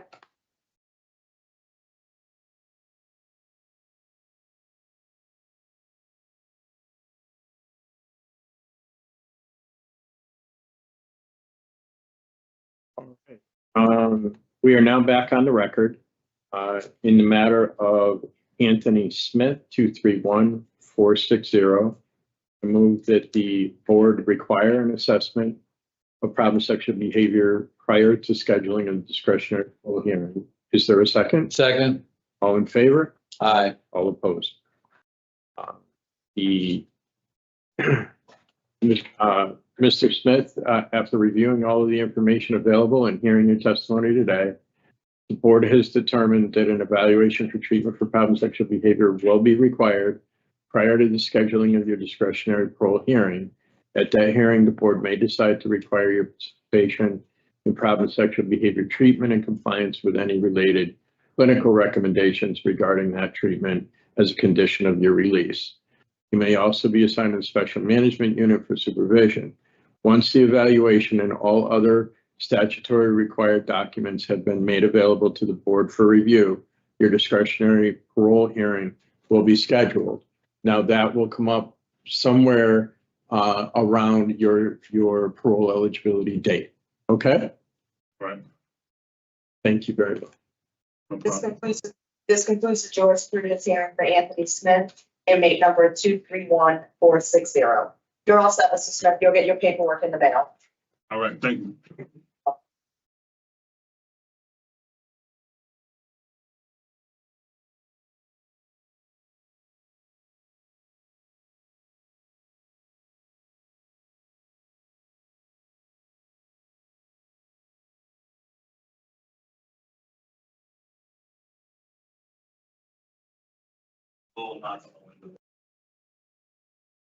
That's it. Can you just leave that on for me, Dupree? Just Sure. leave it on for me because I don't have any more guys to come up, but I do have case reviews. So when I'm done, it'll just go to sleep by itself. Have a good weekend. Thank you. You too, enjoy.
Six-eight at the Connecticut Board of Pardons and Paroles. The following board members are present this morning and by stating their names on the record, certify they have reviewed all statutorily required documents and available pertinent information in preparation of this hearing.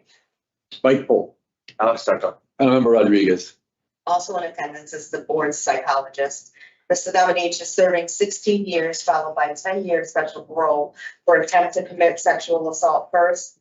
Victim less than 13 years old, active more than 10 years older. Sorry. Sorry about that.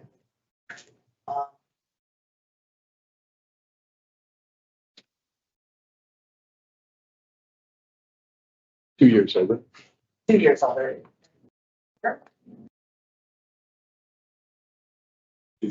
Sorry about that. Sorry. You're fine.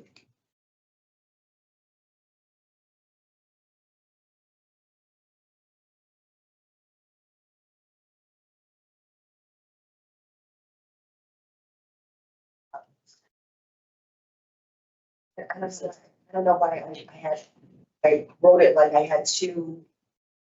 Like he had two, the two convictions on. Yes, yes, sex one, victim 13. That's the attempted, 2 years older. that's the attempted. And yes, that's the attempted Illegal sexual contact. illegal sexual contact. Victim. That's what I didn't write the illegal sexual contact, so I'm just gonna read that again. So nominee to serving 16 years followed by 10 years special parole or attempt to commit sexual assault first, victim less than 13 after more than 2 years older, and illegal sexual contact, victim less than 16 years old. Mr. Dominich has waived his discretionary parole, and this case review is being conducted to set special parole stipulations. At this time, the panel will not deliberate and set special parole stipulations. Regarding Henry Dominich, 392-868, I want to set the following special parole conditions in addition to standard parole conditions. Halfway house placement, problem sexual behavior treatment, no contact with minors without parole officer's permission, no contact with victim NA. Is there a second? Second. Those in favor signify by saying aye. Aye. Those opposed, no. The ayes have it. The special parole conditions are set. This concludes the case review hearing, set special parole stipulations for Henry Dominich, 392-868. It also concludes the Brooklyn Correctional Parole hearing. It is 11:39 a.m. Thank you. Thank you.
Good morning. I am Peel Meisinger, hearing examiner for the Board of Pardons and Paroles. This is a revocation hearing concerning Pike Thomas, number 333-879. Today is May 29th, 2026. This hearing is being conducted via video at the BOPP Central Office in Cybulski Correctional Institution.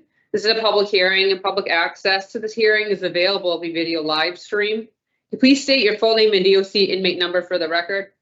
Thomas Lee Pike, 333-879. And we have counsel here today. Please identify yourself for the record. Yes, Hannah Dean on behalf of Mr. Pike. This is a revocation hearing to determine whether you have violated the conditions of your release. I will review and make findings of fact as to each of the charges against you. The state, not you, has responsibility to prove the allegations by a preponderance of evidence. That is, the better weighted evidence must establish that more probable than not, the allegation is true. If I do not find that there is a preponderance of evidence to support a violation of one or more conditions of your parole, I'll reinstate your paroles and delete you, place you back on parole supervision. If I find that you have violated one or more conditions of your parole, I will consider whether or not your parole should be revoked. If I recommend revocation, I'll make recommendation as the appropriate sanction, and my recommendation will be given to a panel for a final decision. If the panel wishes to impose a sanction beyond my recommendation, a supplemental hearing will be provided to justify additional confinement. So this is the procedure for today. I'm going to read you your rights. Then we will review the parole violation charge the state your appeal is bringing against you. I will review and identify exhibits filed for the record. Counsel will then have an opportunity to present a relevant testimony. After considering all of the evidence presented, I'll announce my findings. If I find that you have violated one or more conditions of your parole, counsel will have an opportunity to speak to your background and history. Do you have any questions about the purpose or procedure before we begin? No, ma'am. Your important rights today, you are to have an attorney present and you have counsel here today. You have the right to receive the written notice that charges the violation. Did you receive that written notice? Yes. You have a right to review the evidence against you before the hearing. You have a right to submit evidence in support of your case at the hearing. You have a right to call and examine voluntary witnesses and cross-examine adverse witnesses. Do you understand these rights and are you ready to go forward? Yes, ma'am. All right, so we will now review the charge, state your appeal is bringing against you, and the information underlying each charge. So charge 1 under obey all laws, obedience to the law. Your charging officer reported on 1/28/26 at approximately 11:30 a.m. in the Waterbury Police Department, Gang Task Force, Auto Theft Task Force, and Vice Intelligence Division, Crime Prevention Unit, State Police, Violent Crimes Task Force, and members of the FBI Northern Connecticut Violent Crimes Task Force executed a search and seizure warrant for Grove Street apartment in Waterbury. You were discovered to be in the apartment to which you were initially detained in order for the search and seizure warrant couldn't be executed. According to the Waterbury Police Department incident report, case number ending in 3085, the following items were found. Approximately 8 white glassine bags stamped Maiden, each containing a tan powder substance, later tested presumption positive for fentanyl. Green plastic capsule containing white rock-like substance, later tested presumptive positive for cocaine, weighing 0.2 grams as packaged. 2 black digital scales, each white powder residue on them, multicolored Ziploc bag, which contained approximately 23 circular pills identified as 5 milligrams clozapam. Small pink ledger, large pink ledger, $279 in U.S. currency. Due to these findings, they were subsequently arrested and charged with possession of intent to distribute narcotics and possession of controlled substance second offense. You arraigned at Waterbury GA4 on 1/29/26 under docket ending in 8028, to which probable cause was found. Your next court date was scheduled for 2/24/26 at Waterbury GA4. You're in violation of parole conditional bail laws. And the state has filed the following exhibits that are pre-marked for identification as Exhibit A, remain the actual custody order. B, signed parole condition. C, parole violation report. D, notice of parole violation, parolee rights. E, decision information summary after the Waterbury police report ending in 3085. And G was CT judicial case detail for docket that ended in 8028-S. Did you receive notice of parole violation report, and those other documents that I just marked? Did you review them? Yes, ma'am. Yes, we have. Okay. And council's also filed the following exhibit, which is pre-marked for identification purposes as Offense Exhibit 1, which is a list of parole accomplishments and future plans for parole reinstatement. Along with, I did receive an addendum from PCS. The addendum states on 4/23/26, Mr. Pike was seen at GA4 under docket ending in 8028-S. The charge of possession of controlled substance second offense was nollied, and he was found guilty of possession with intent to sell or distribute narcotics and was sentenced to 2 years jail.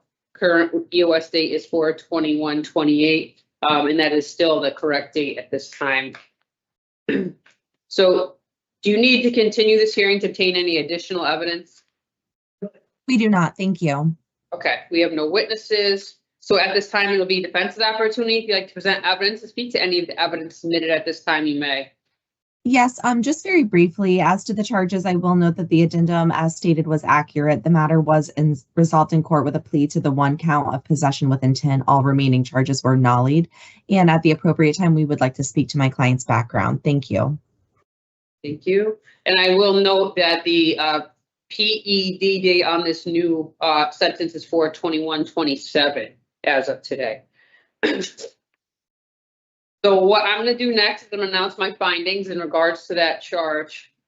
So regarding charge 1, I do find you violated the conditional bail laws, obedience to the law. This is based on your conviction of possession with intent to sell, dispense narcotics, and receive a sentence of 2 years jail. Making no finding on possession of controlled substances and insufficient evidence that was provided. So that includes the fact-finding portion of this hearing. Before I make a recommendation, council will have an opportunity to speak to your background and history after the state is finished. Excuse me, the state is not present today. So this part of the hearing is to help determine what outcome I will recommend. So at this time, counsel, if you'd like to. Yes, thank you very much. My client is 43 years old, born and raised in the Waterbury, Connecticut area. He does have a strong system of support in the community, including his fiance, his sisters, his brother, and his child's mom. My client does have 6 children, ages 21, 17, 13, 9, and 7. He most recently, upon release to parole, was sponsored by his fiance in an address in Waterbury. He successfully completed the Sierra Center halfway house and then was sponsored by his sister out of New Haven. He had a subcontracting job out of Waterbury where he was doing demo and rebuilding for homes. He was there for approximately 1 month. As far as treatment goes, he did successfully complete App Foundation's inpatient program last summer. In November of last year, he successfully completed IOP through CasaMass in New Haven. He also was doing MAT services there as well in the form of Suboxone. He was on a medium contact schedule with good regularity. Since being remanded, my client's been attending NA meetings once a week. He's also been on the wait list for programming and school.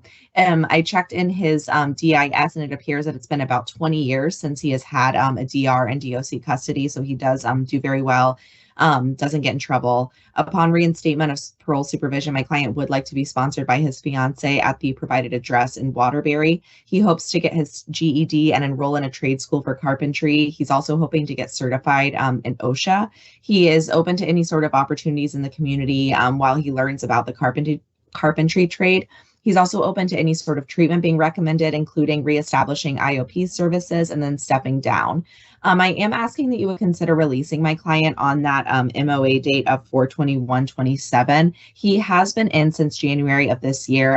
However, due to the nature of his underlying sentence being on discretionary supervision, he wasn't receiving any jail credit for that time. His current discretionary sentence is set to expire in 2027 and dependent on the recommended sanction. I would argue that he could certainly benefit from the help parole could provide him in getting back on his feet into the community prior to no longer being on supervision. Mr. Pike, is there anything I didn't cover about your background or your future plans that you want to say at this time? No, ma'am. All right. Thank you very much. Nothing further. All right, thank you. So I'll be right with you with a recommendation.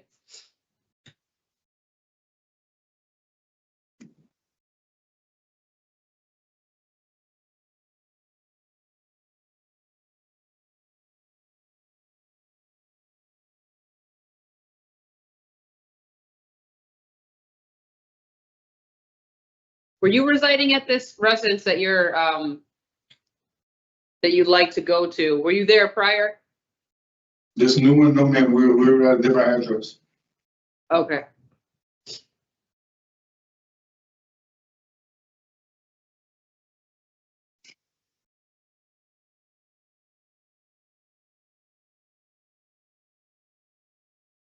All right, so I'm gonna put a few things on the record, and then I'm gonna make a recommendation. You were in the community approximately 8 months. You were released on transfer parole before you were returned to custody. You did receive the new conviction with a new 2-year sentence for the same behavior that you are basically on parole for. So it's concerning when the same pattern continues. So you continue to sell. We want you to get a job instead of selling drugs. So I suggest you focus on getting your GED, your trade schools you want to do. All those things are great things, and I hope that that's the direction you go this time. You did receive 4 misconducts. You don't have any prior violations that were noted. Based on the information that I have, I am going to recommend, and you do have a flat sentence, that parole be revoked to be re-paroled for May 3rd of 2027. This is an approximate 15-month period confinement as a sanction. This is allowing you're on supervision until 4/21/28, so it's almost a year you still have left to be on supervision. So that is my recommendation, and that is with standard conditions. My findings are going to the parole board on June 11th. So the board is going to review my recommendation on June 11th. So just know that the board can disagree with me and they can revoke all of your parole if they do want to do that. Obviously they may. If they want to have a longer sanction than what I've stated, you come back to have another hearing, you talk to the parole board. about any reasons why they may want to exceed my recommendation. The board can also let you out as soon as 4/21/27. So if they did want to let you out that date, they can. Do you have any questions?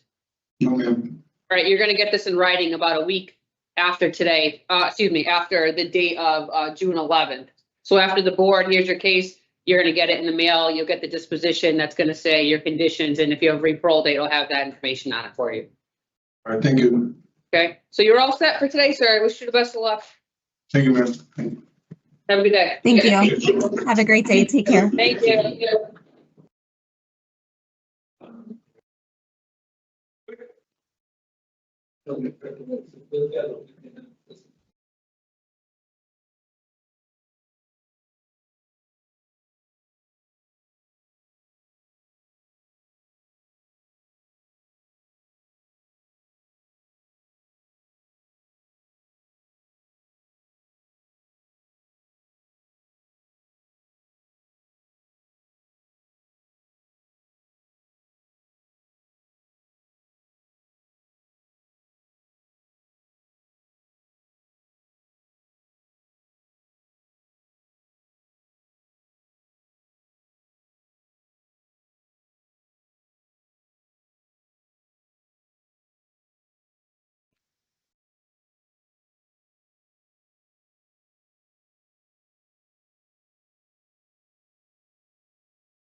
Theo Meisinger, I just called Robinson to have a CO come over to the video room so that they can answer your call.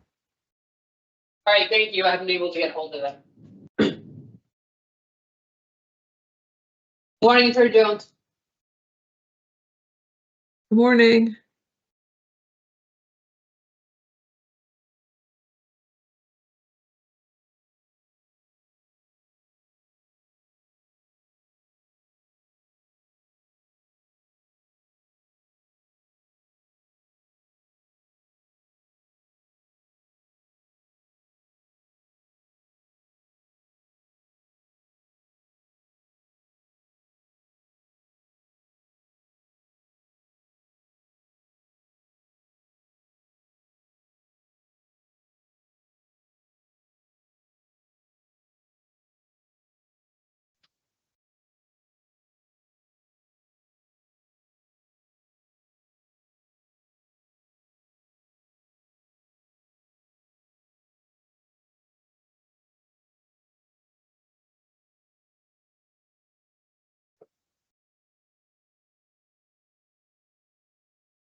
Good morning, Robinson.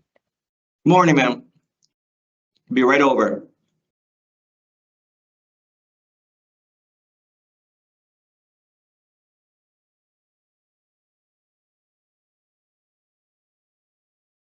Good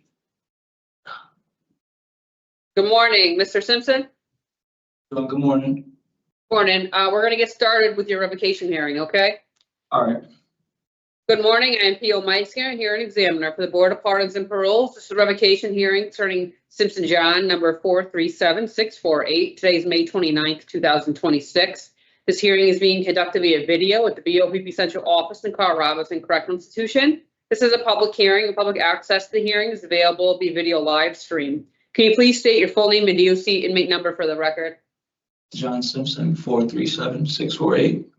And you have counsel here today. Please identify yourself for the record. Attorney Sonia Jones, Public Defender's Office on behalf of Mr. Simpson.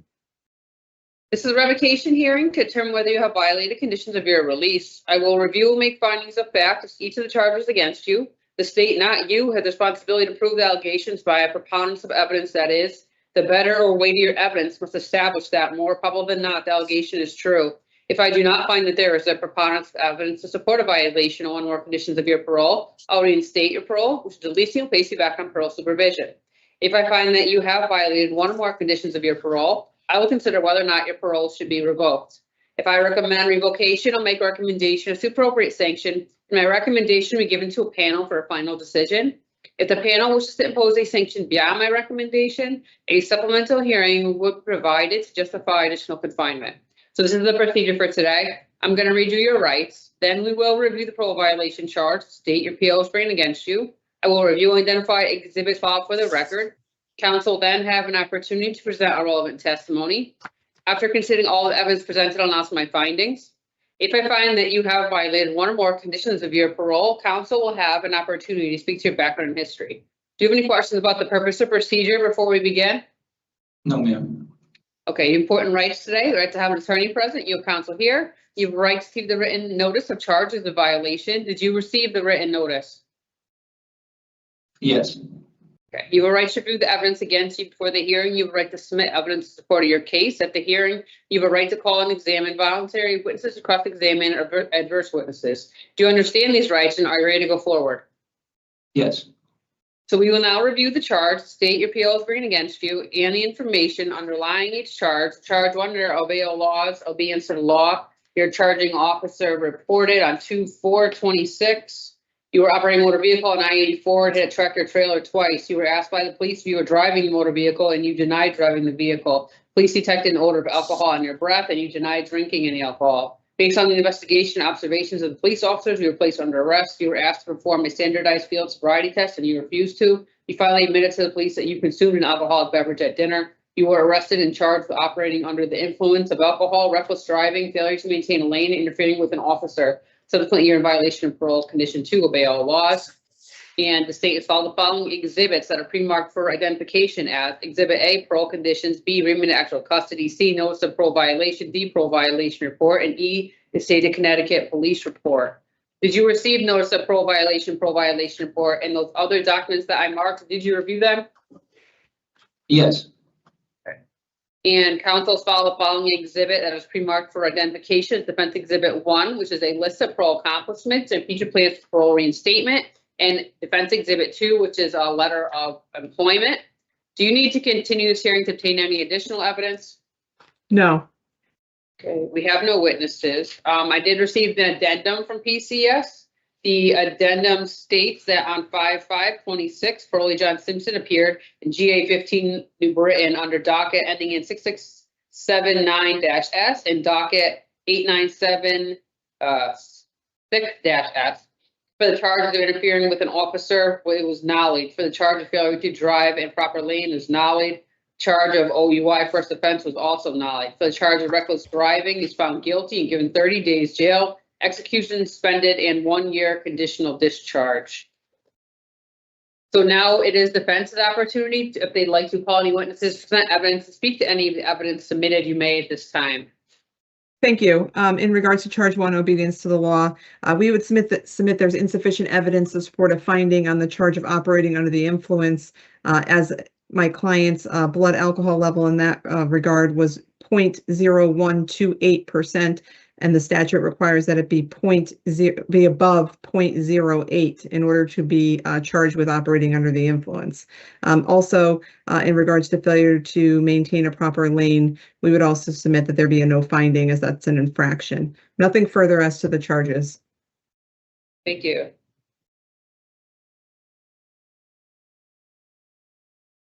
All right, so what I'm gonna do next is I'm gonna announce my findings in regards to the charges.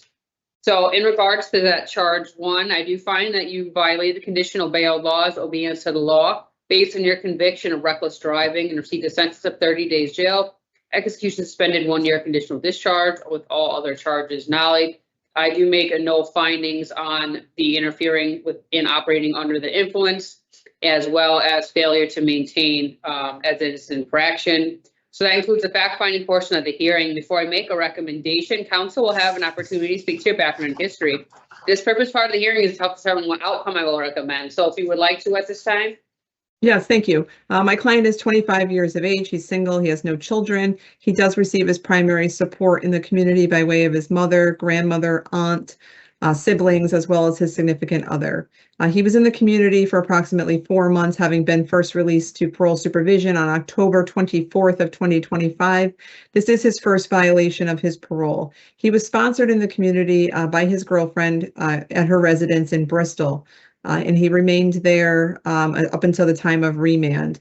He was participating in programming at Wheeler Clinic in Bristol, having attended anger management classes. He completed 9 of 12 classes and was still actively involved in the classes at the time of remand. He was on GPS since he was released from DOC custody with no violations. He was wearing it at the time of remand.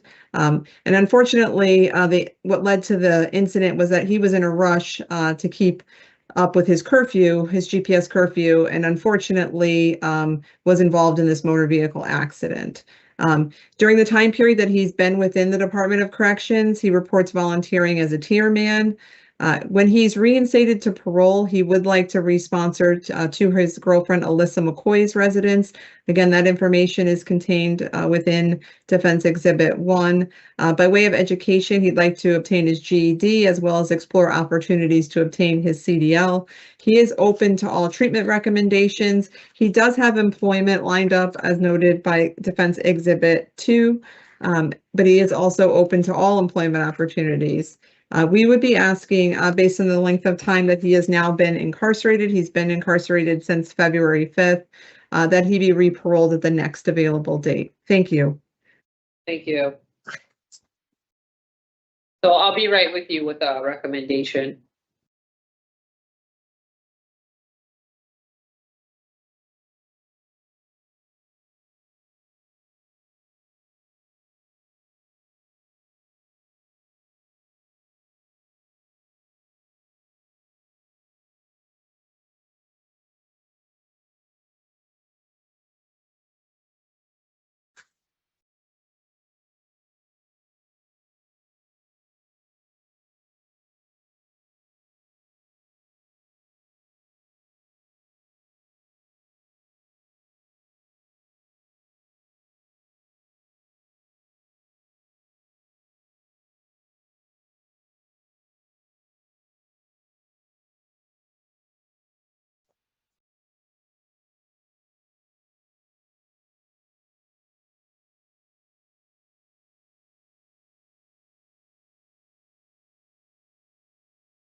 right, so I'm gonna put, few things on the record and then, I'll make a recommendation. You were in the community approximately 3.5 months before you returned to custody. This was a serious incident that did occur, that could have been deadly. You did receive that new conviction for that reckless driving charge. And received that sentence of 30 days jail, execute suspended 1 year conditional discharge. You do have 5 years special parole to follow this term of a discretionary parole that you're currently on right now. Your officer recommended 6 months after charges were disclosed.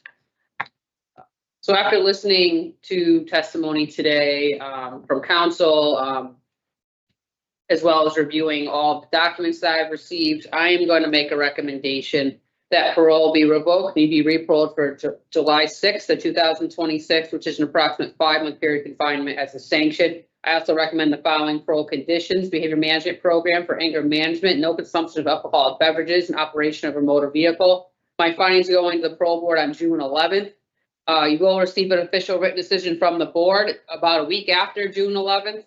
On what the board's decision is. The board can lessen that sanction. They can release you as soon as that day of 6/11. Anytime in between there until the day I recommended, and just be aware they can revoke all of parole at any point.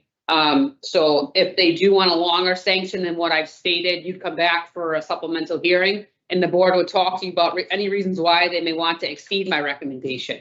So just so you know that those are the options that the board has on that date. Like I said, you will receive it in writing about a week after June 11th, what their decision is, if you're still there. Do you have any questions? No, ma'am. And Mr. Simpson, just so you're aware, if the board accepts the recommendation on June 11th for you to leave on July 6th, that is an on or after date because you are on discretionary parole, which means that it doesn't necessarily have to happen that day, but it will happen sometime soon thereafter. Hopefully, the fact that you have a sponsor means that it will happen very close to that date, okay? So I wouldn't be able to leave until July? July 6th. If they agree with my recommendation, yeah. All right, because I know my lease is, my sponsor in Bristol, my lease is up the end of June. So I would most likely probably go to a halfway house unless I get another sponsor. Well, Did you want me to? I could put that on there in case you need Yeah, help. So he did provide his mother as a second option for a sponsor. Is that what you want, or do you want a halfway house? Do you want your mother's address first?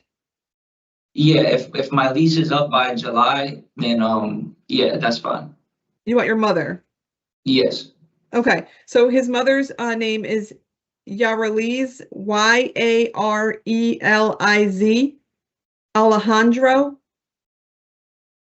And the address is 48 Walnut Avenue, 2nd floor, Waterbury.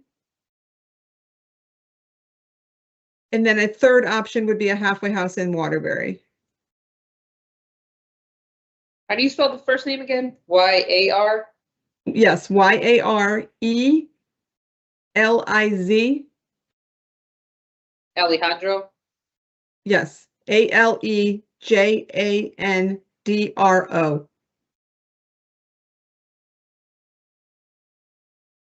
All right, so is there any reason why you wouldn't be able to parole to your mother's? Say it again? Is there any reason why you would not be able to parole to your mother's? No. No, Okay. I think he just would prefer to have gone to his significant other's residence. So your significant other would be moving? Yes, because my lease is up at the end of June, which is June 30th. That's when my lease is up. I could renew it, but I'm not. I possibly won't be home to handle the whole situation. Okay, so do you want me to list the mothers first? No, it's fine. She could be the second option. So, because is there the possibility that your girlfriend might renew the lease on her own? I can talk to her and see if she will. Okay, so why don't you leave her as the first choice and then your mother as the second, just in case she's able to do that? All right. Yeah, okay. Thank you. Sorry for the confusion. No, that's fair. I just want to make sure that I have it right. Yeah. Okay, so I'll note those things. Oh, is there a phone number for the mother? Do you have? She literally just got a new number last week. I gave you the old one. I can, if there's any way I can send you the number by any chance. We didn't need it. You can write it to the officer at your facility and just tell him to give him to P.O. Meisinger the phone number for your sponsor. Okay, okay. You can Okay. also ask your counselor to email me with the information, and then I can also forward that information to the hearing examiner. Okay.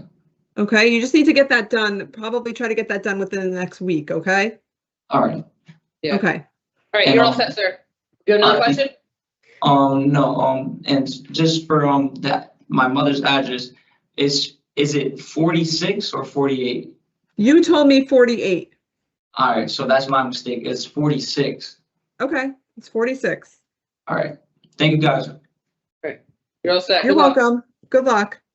Thank you, Attorney Jones. Have a good Thank day. you. You too.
This is so new from last time I did this.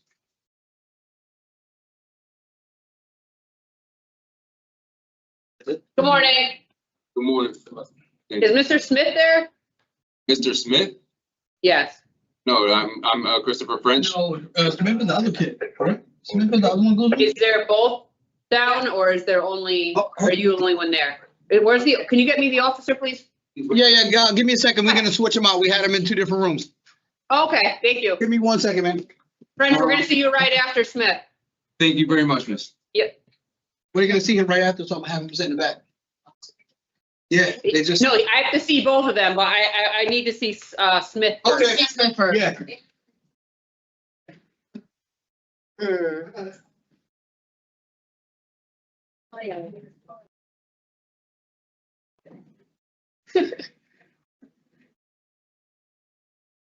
Come this way. Yes, ma'am. What? All right, so wait. That's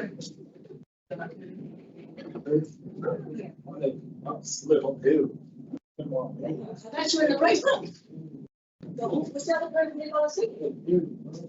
I don't like that. Just stand there.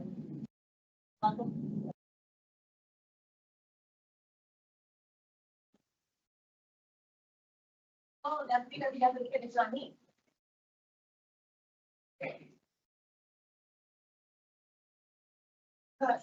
They got an email already. Good morning. Morning. Hi. I believe you guys should have gotten an email. Smith is not in our facility. He moved? Oh. He's not in our facility. That's why you're getting the second inmate right now.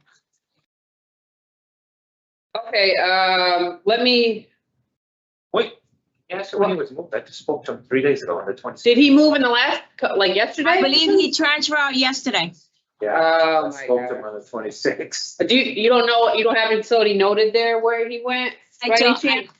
I'll figure it out then. Facility 116. Okay. Thank you. I'll You're see French welcome. then. Come on. Yeah, that's mm-hmm. Sorry about that.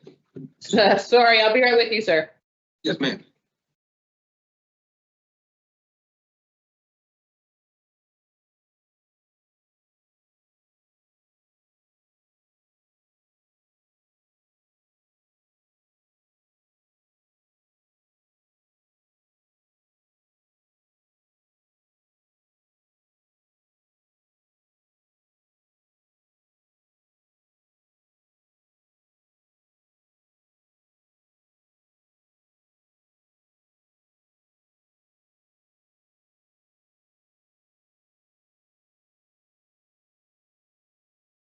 Good morning, P.O. Schaefer.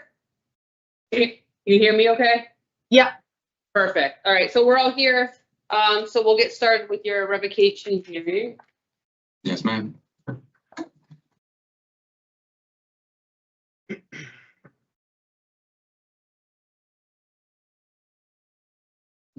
Good morning, I am P.O. Meister, hearing examiner for the Board of Pardons and Paroles. This is a revocation hearing. French Christopher, number 221520. Today is May 29th, 2026. This hearing is being conducted via video at the BOPP Central Office in McDougal Walker Correctional Institution. This is a public hearing and public access to the hearing is available via video live stream. Can you please state your full name and DOC inmate number for the record, sir? Christopher Michael French, 221520. Thank you. And we have a parole officer present. Can you please identify yourself for the record? Parole Officer Christina Schaefer, Waterbury District Office. This is a revocation hearing to determine whether you have violated conditions of your release. I will review and make findings of fact as to each of the charges against you. The state, not you, has responsibility to prove the allegations by a preponderance of evidence that is. The better weighted evidence must establish that more probable than not the allegation is true.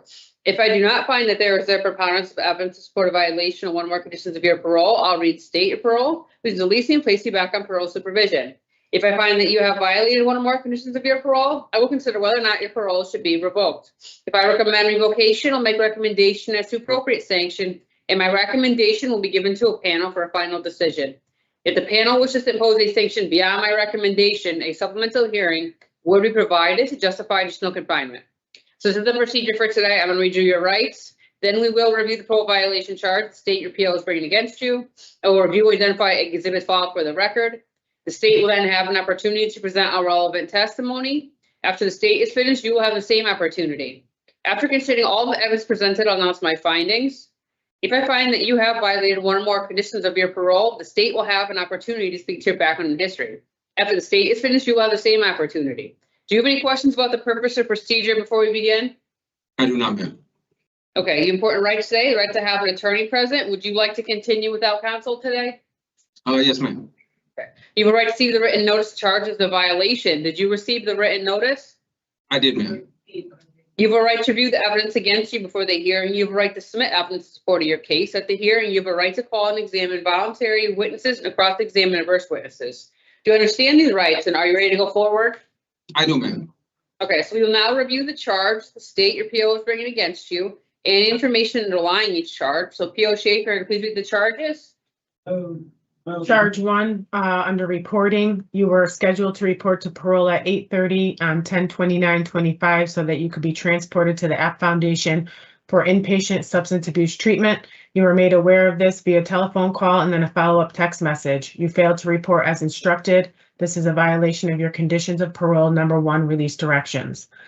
Charge 2, GPS. You failed to properly and fully charge your GPS unit as instructed, resulting in shutdowns on the following occasions. 9/22/25, 2 hours and 22 minutes. 9/27/25, 55 minutes. 10/1/25, 7 hours, 55 minutes. 10/15/25, 43 minutes. 10/24/25, 7 hours, 50 minutes. 10/25/25, 17 hours, 50 minutes. During these shutdowns, your whereabouts were unknown. This is a violation of your GPS agreement number 4. Charge 3, program participation. On 10/20/25, you were scheduled for a medication management appointment with Wellmore Behavioral Health. You failed to attend this appointment. On 10/27/25, you were rescheduled for a medication management appointment, but was you were scheduled for a medication management appointment, but was rescheduled to 10/30/25. You failed to attend that appointment. This is a violation of conditions of parole number 1, release directions. Charge 4, residence. On 10/29/25, a home visit was conducted after you failed to report to parole. You removed all of your belongings from your approved residence and your whereabouts are unknown. This is a violation of your conditions of parole number 1, release directions. Charge 5, absconder. On 10/29/25, a home visit was conducted after you failed to report. You removed all of your belongings from your approved residence and your whereabouts were unknown. You also cut off your GPS unit without permission, which was found on the street. You have since failed to report to parole and your whereabouts were unknown. This is a violation of your conditions of parole number 1, release directions. Number 2, under all bail laws, charge number 6, obedience to the law. On 11/6/25, you were found by Glastonbury Police to be in possession of a stolen vehicle. When police instructed you to ID yourself, you presented them with a fraudulent Connecticut driver's license bearing the name Nuwan Pezentes in your photo. While police were searching the vehicle, you were also found in possession of numerous counterfeit Connecticut and out-of-state identification cards, debit cards, and cashier's checks. You were subsequently charged with 53A-48/53A-24 conspiracy to commit larceny 3rd degree, 53A-129D identity theft 3rd degree, 53A-167A interfering with officer and resisting, 53A-119C larceny of a motor vehicle 1st degree, 53A-140 forgery 3rd degree. This is a violation of condition of parole number 2, all bail laws. Charge 7, drugs. On 9/10/25, you signed a voluntary, then it continues on under all bail laws. On 11/6/25, you were found by Glastonbury Police to be in possession of a plastic handgun made to look like a real firearm with removable magazine, black frame, and red slide. It had markings of Glock 18, Austria 9x19 engraved on the left side of the slide. This is a violation of conditions of parole number 2, all bail laws. Charge 7, drugs. On 9/10/25, you signed a voluntary drug admission form for cocaine used on 9/8/25. On 9/24/25, you signed a voluntary drug admission form for cocaine used on 9/14/25. On 9/24/25, you tested positive for cocaine and signed a voluntary admission for cocaine used on 9/21/25. On 9/30/25, you signed a voluntary drug admission form for cocaine used on 9/27/25. On 10/7/25, you tested positive with Wellmore Behavioral Health for cocaine and fentanyl. This is a violation of conditions of parole number 2, obey all laws. Charge 8, weapons. On 11/6/25, you were found by Glastonbury Police to be in possession of a plastic handgun made to look like a real firearm with a new magazine, black frame and red slide. It had markings of Glock 18, Austria 9x19 engraved on the left side of the slide. This is a violation of parole number 2, obey all laws. And charge number 9, no consumption of alcohol. On 9/29/25, you consumed alcohol and signed a voluntary admission on 9/30/25. This is a violation of your additional parole condition set at hearing that prohibits alcohol consumption throughout your supervision. Thank you. And an addendum was submitted. Can you please read the addendum? Yes. Please, let me get that. On 4/28/26, French Christopher 221520 was sentenced in GA 12 under docket number H12M CR 2503000415S on charges 53A-129D, identity theft 3rd degree, 53A-40 forgery 3rd degree, and 53A-167A interfering with an officer. Received a nollie on all 3 of those counts. On charges 53A-124, larceny in the 3rd degree, he received a 1-year jail. And on 53A-119C, larceny of a motor vehicle in the 1st, you also received 1-year jail to run concurrently. Thank you. And the state has followed the following exhibits that are pre-marked for identification as Exhibit A, remand of custody order, B, parole condition, C, parole violation report, D, notice of parole violation, E, voluntary drug admissions, F, misconduct, G, complaint ticket, H, GPS monitoring agreement, I, GPS violation reports, J, one more progress report, 10/22/25, K, one more progress report, 11/3/25, L, one more adult discharge summary, M, decision information summary, N, revocation hearing summary, O, text message between French and PO, P, photo of GPS cutoff and found on the street, Q, photos of replica firearm and bullets found in French's position, R, Glastonbury case incident report ending in 3725, and S is judicial branch pending case detail. Did you receive the notice of parole violation report, and those other documents that I just stated, and did you review them, sir? I did, ma'am. Okay. Do you need to continue this hearing to obtain any additional evidence? Excuse me, ma'am? Do you need to continue this hearing to obtain any additional evidence? No, ma'am. Okay. We have no witnesses today. At this time, I am going to swear in P.O. Schaefer as well as you, Mr. French, in the event you would like to speak today. So can you both please raise your right hand? You solemnly swear or solemnly affirm, as the case may be, the evidence you shall give concerning this case should be the truth, the whole truth, and nothing but the truth, so help you God upon penalty of perjury? Yes. I do. So at this time, the state will have an opportunity, if they'd like to call witnesses, present evidence, and speak to any of the evidence submitted, you may at this time in regards to the charges. Well, as I just read out loud, there is numerous charges of parole violation during this short time on supervision he was with me.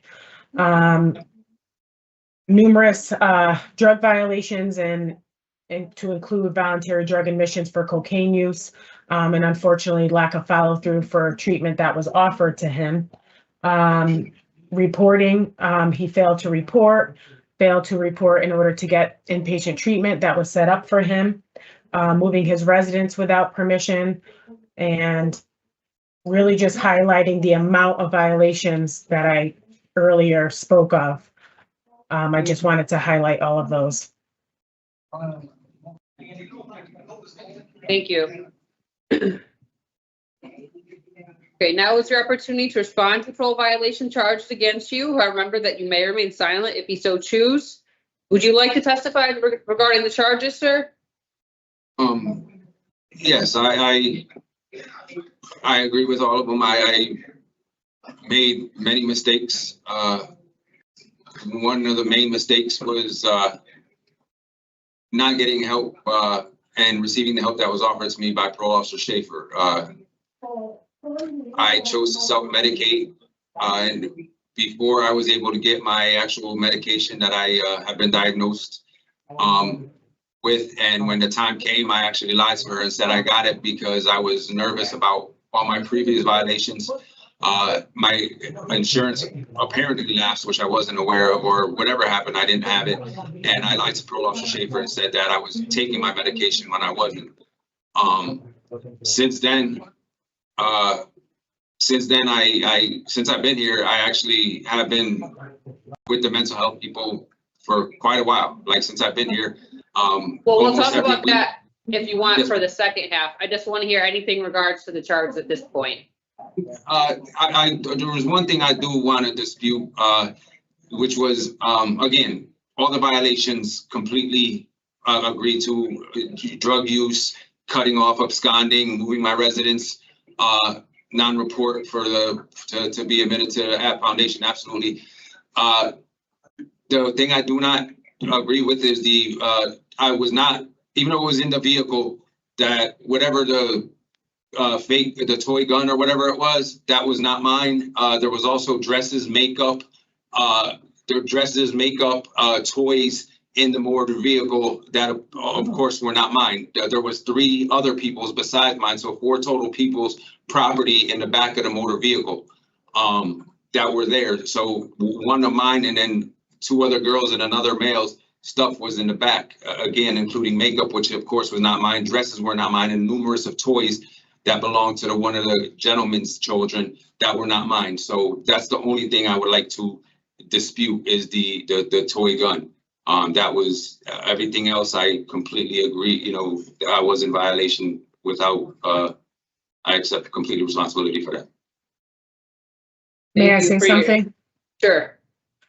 So Mr. French, you actually have a history of using firearms, and that's what you're on parole for in the robberies that you are convicted of. In addition, you did use replica toy guns to commit some of those robberies. So I just wanted to point that out there and put that on the record that that is kind of how you operate. I agree wholeheartedly, but if you look at the actual crime that was committed for this one, there was no robbery of anything. There was no attempted robberies, no accusations of any robbery. There's no anything of any robbery. I used a fake ID to rent a car. That was the underlying issue. Yes, I made bad choices. I made bad choices with the identification. I was in survival mode.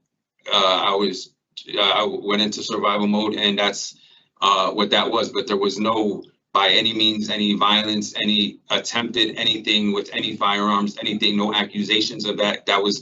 I had no knowledge of that being in there. There was multiple suitcases. There was multiple bags and multiple baskets of other people's property in this SUV.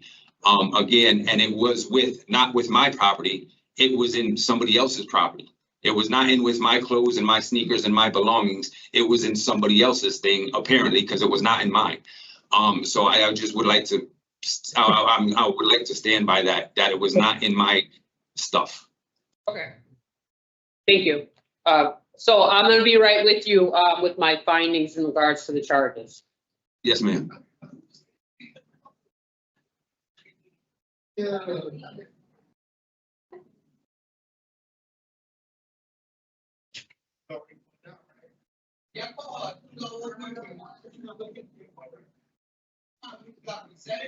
But we said it like, let's say we said it the first and the 30th, and the 30th going back to 21. We hear that a lot. Sometimes we can't fix it. That's the first time this is the first time it's happened. All right, so I'm going to announce my findings in regards to the charges. So on charge 1, I do find you violated condition lease direction reporting based on testimony and evidence provided in support of the violation, B, C, and O. Regarding charge 2, I do find you violated condition GPS based on testimony and evidence provided in support of the charge, exhibits B, F, H, and I. Regarding charge 3, I found you violated condition restructuring program participation based on testimony and evidence provided in support of the charge, exhibits B, J, K, L, and C. Regarding charge 4, I do find you violated condition of instruction in residence based on testimony and evidence provided in support of that charge, which is B and C. Regarding charge 5, find you violated condition of instruction absconder based on evidence provided, B, C, and I, as well as testimony. Regarding charge 6, I find you violated condition, obey all laws, obedience to the law based on your conviction of larceny third and larceny of motor vehicle first offense, and received a total effective sentence of 1 year jail with all the charges nollied. I do make a no finding on the plastic handgun and on the other nollied charges as they don't meet the elements. Regarding charge 7, I do find you violating conditional bail laws drugs based on testimony and evidence provided in support of that charge, exhibits B, E, F, and J. Regarding charge 8, obey all laws of weapons, and make a no finding due to their that charge not meeting the elements. Regarding charge 9, I do find you violated additional condition no alcohol consumption based on evidence provided. It's exhibits B, E, and F, as well as testimony that was provided. So that includes the fact-finding portion of this hearing. Before I make a recommendation, the state will have an opportunity to speak to your background and history. After the state is finished, you will have the same opportunity. This part of the hearing is to help determine what outcome I will recommend. So at this time, P.O. Schaefer, would you like to make any statements regarding the offender's violation, background, or history at this time?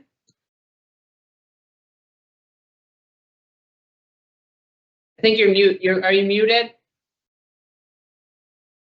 I guess so. Oh, there you go. Thank you. Mr. French has a history of absconding. He is currently on supervision after absconding from this parole term while living in Georgia.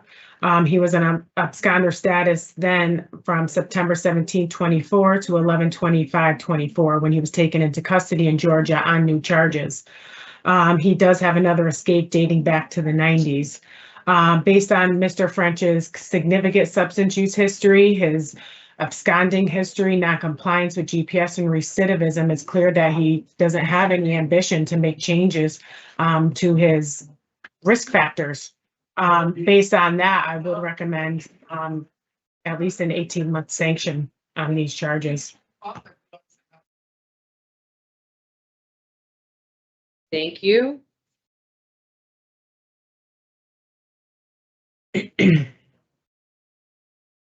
All right, Mr. French, at this time is your opportunity. If you'd like to say anything in regards to things you've been working on, your past history, your future plans going back out, now would be time for that. Yes, ma'am. Thank you very much. Real quick, I just prepared something that I hopefully gives some light to my mindset and my direction. I said, I am respectfully writing this letter in support of my request for parole and express my commitment into taking this opportunity and being a turning point in my life. I understand that my past actions and choices have brought me to this point, and I fully and take full responsibility for them. However, I also want this board to know that this time is different because I am actually addressing underlying issues that contributed to my past behaviors. I am now properly medicated for ADHD and will be actively seeking treatment for my other mental health diagnoses, compound PTSD, anxiety, and also childhood trauma.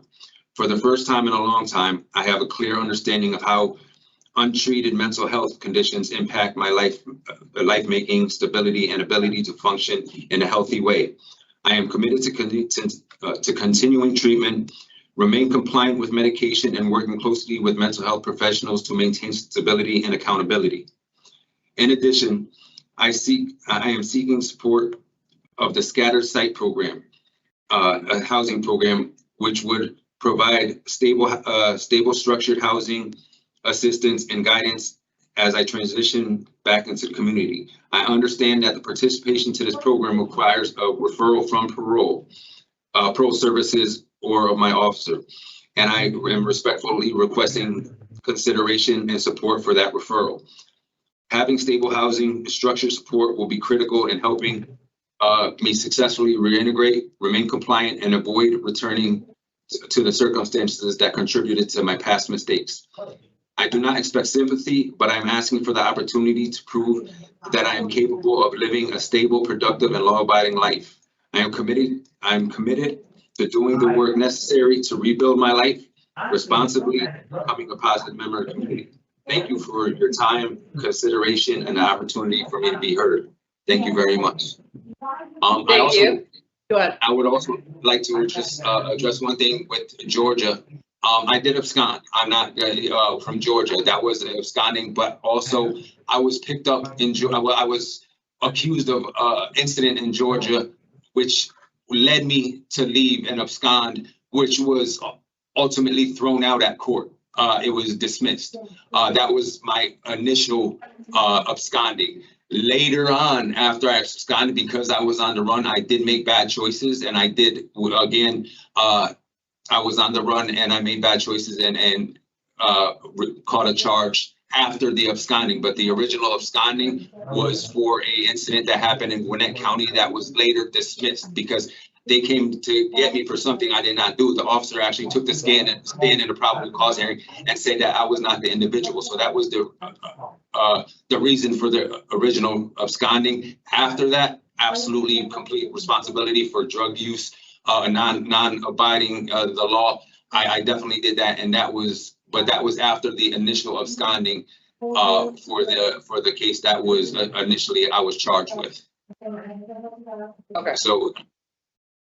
But it is difficult for me here in Connecticut. I'm sorry, I do not have a lot of support here. I do not have a lot of family here. I don't have much here in Connecticut. I have my everything in Georgia, my family, my car, my clothes. One of the reasons for the rental car thing was I didn't pay the $2,500 to have my car shipped up here. Just bad choices. But it was because self-medication. And I think Miss Schaefer can attest that I was definitely self-medicating. Not getting the Adderall, not getting what I needed, the help I needed. I was using cocaine, which was helping me, but again, went downhill quick.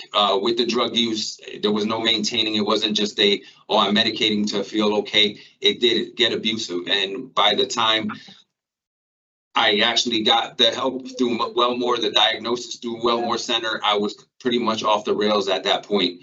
So I mean, there was really almost no turning back from that point. But I want to emphasize the desire to not be here and not live a life of this. I think I made great strides in mental health treatment. I am working with Annie, which is my mental health provider here. I'm on a substitute for Adderall. Adderall is not provided here, but they did see the recommendation from Wellmore. They contacted Wellmore, and they gave me a substitute, which is Wellbutrin, and I think it's working wonders. It helps me focus. It calms me down and slows me down a little bit. And I'm making a plan for when I get out to continue with mental health treatment and also housing, which again, the scatter site is something that me and my mental health provider have been looking into, and I've been in contact with them. But I believe I need a parole recommendation in order to get into there. So that was one of the reasons why I had mentioned well, you need to go to a halfway house.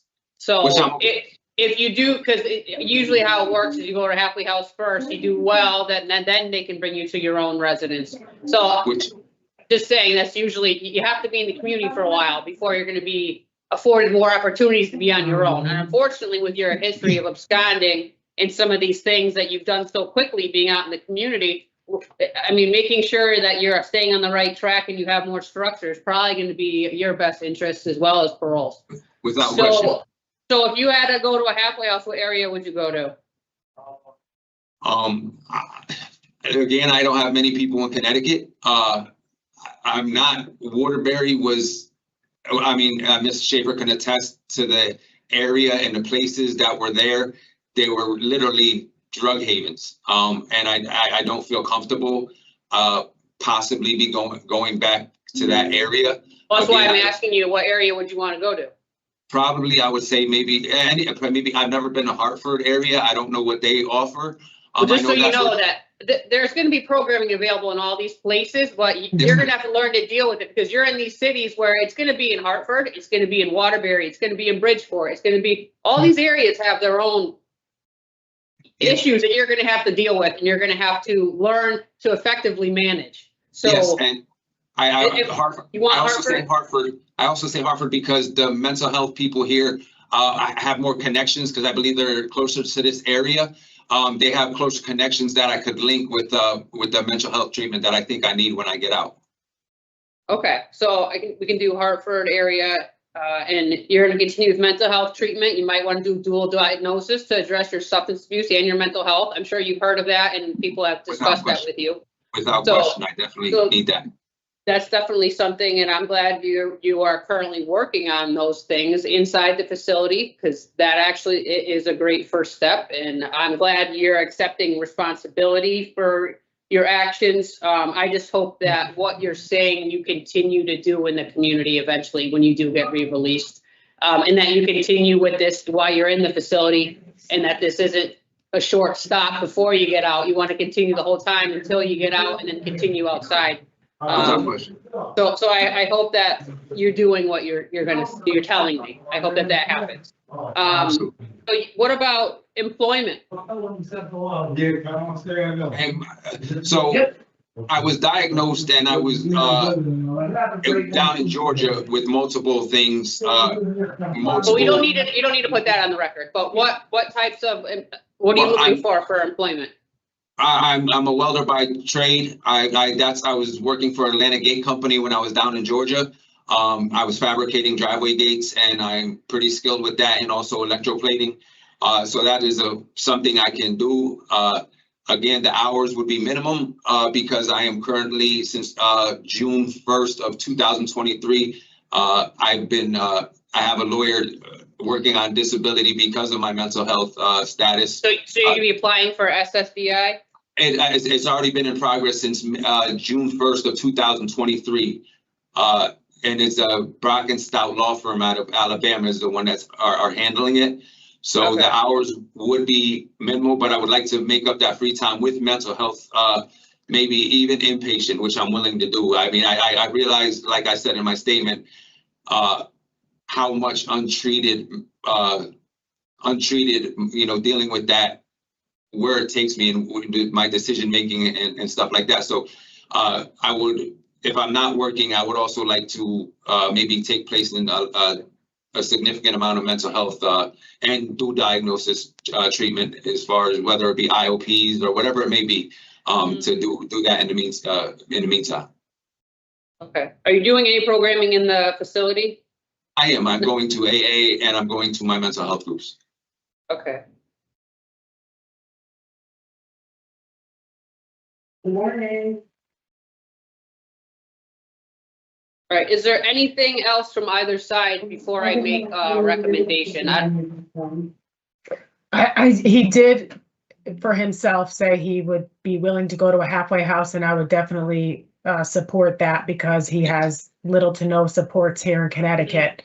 And it would be a good opportunity for him to get a job and then eventually self-sponsor or maybe move along to the REACH program like he was discussing. Thank you for that. Anything else, Mr. French, at this point? One last thing. I don't know if there's a time frame. I know the 120 days. Again, my family, my father who's ailing is in Georgia, and that is my goal, to get back down to Georgia. To be with my family, to my car, my clothes, my support, everything I have is in Georgia. I don't have much of anything in Connecticut. So I don't know if there's a time frame that I would be able to put in for the interstate compact. I know the last time, because the absconding, it was 120 days. And if that's the recommendation, or if there's something that could maybe be set in place as far as a time frame, or maybe just at the parole officer's discretion, but that would be my goal eventually. I get that. I completely understand, and we want you to be with your supports. It's you doing things the correct way. Due to your history now, and you did the same thing again that you did previously by absconding. and coming back with all these charges, you have to prove yourself in the community. I'm not gonna give you, or say a timeline right now. And I'm sure it's gonna be your officer's discretion after a certain point in time to see that you're doing well. If you do well out there, obviously, we wanna get you to Georgia to be with your family and do well. That's the goal of parole, as well as to work with you to get you to your best self. So that we do want that, you need to get out there and prove that when you get back out. So that's what you need to worry about. I wouldn't worry about timelines right now. Worry about getting yourself on the right path, and doing the right thing that you've been talking about today out there. And then parole will work with you to get you out there eventually. It's just, you have to do the right thing, and you have to go and listen to your officers out there. And you need to show them that you're going to report when you're supposed to report, and that you're not breaking any laws, that you're not using. You do all these things that you're saying you can do and that you're working on, and you'll do fine, and we'll get you down to Georgia eventually. I appreciate you, man, very much. So just focus on yourself. I'm going to be right with you if there's nothing further with a recommendation in a minute, okay? Thank you, man.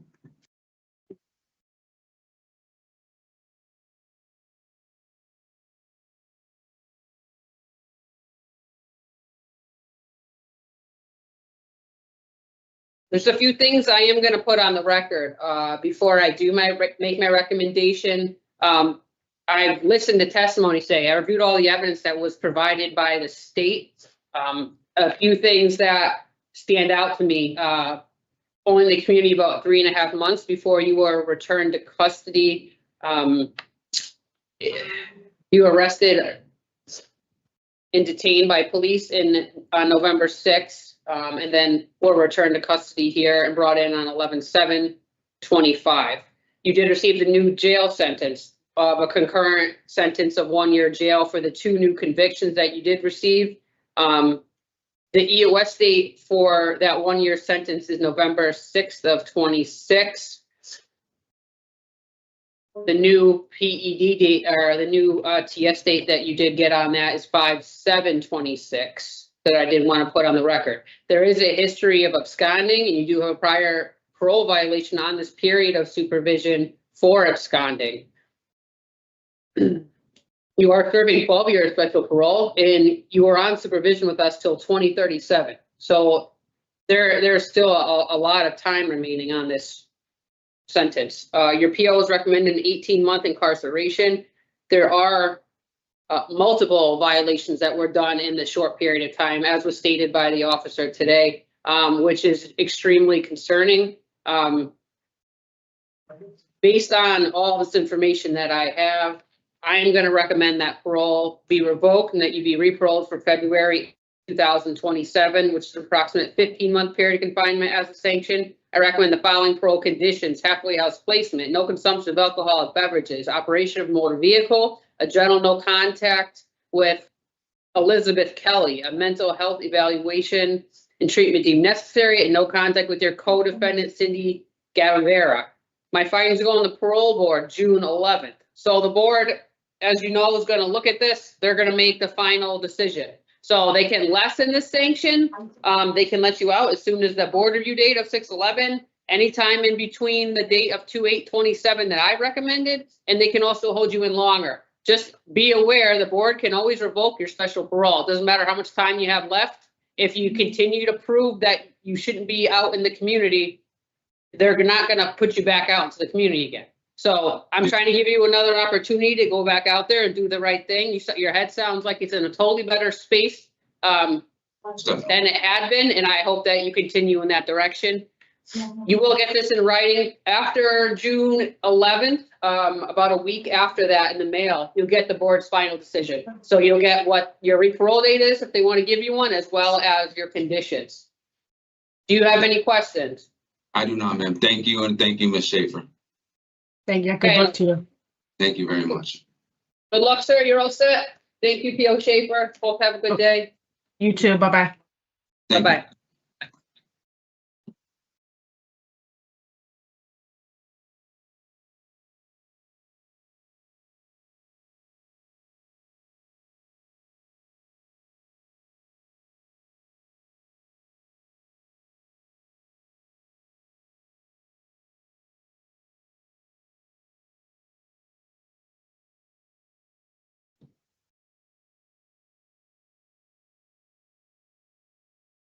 Hello again.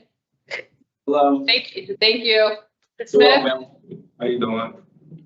good. I'll be right with you, okay? Good.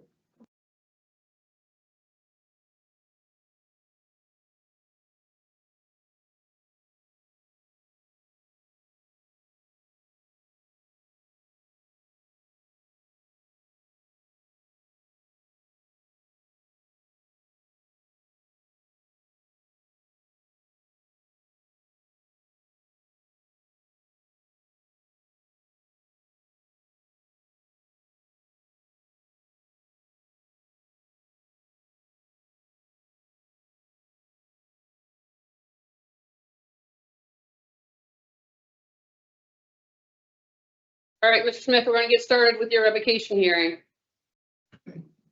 Good morning, I'm Theo Meisinger, hearing examiner for the Board of Pardons and Parole. It's a revocation hearing concerning Smith Germain number 351008. Today is May 29th, 2026. This hearing is being conducted via video at the BOPP Central Office in McDougal Walker, at Carl Robinson Correctional Institution. This is a public hearing, and public access to the hearing is available via video live stream. Can you please state your full name and DOC inmate number for the record? That's Jermaine Smith, 351008.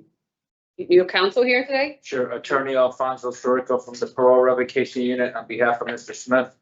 This is a revocation hearing to determine whether you have violated conditions of your release. I will review and make findings of fact for each of the charges against you. The state, not you, has responsibility to prove the allegations by a preponderance of evidence. That is, the better weighted evidence must establish that more probable than not the allegation is true. If I do not find that there is a preponderance of evidence to support a violation of one or more conditions of your parole, I'll reinstate your parole, which means releasing you and placing you back on parole supervision.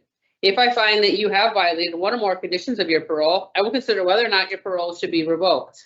If I recommend revocation, I'll make a recommendation as to appropriate sanction, and my recommendation will be given to a panel for a final decision. If the panel wishes to impose a sanction beyond my recommendation, a supplemental hearing will be provided to justify additional confinement. So this is the procedure for today. I'm going to read you your rights.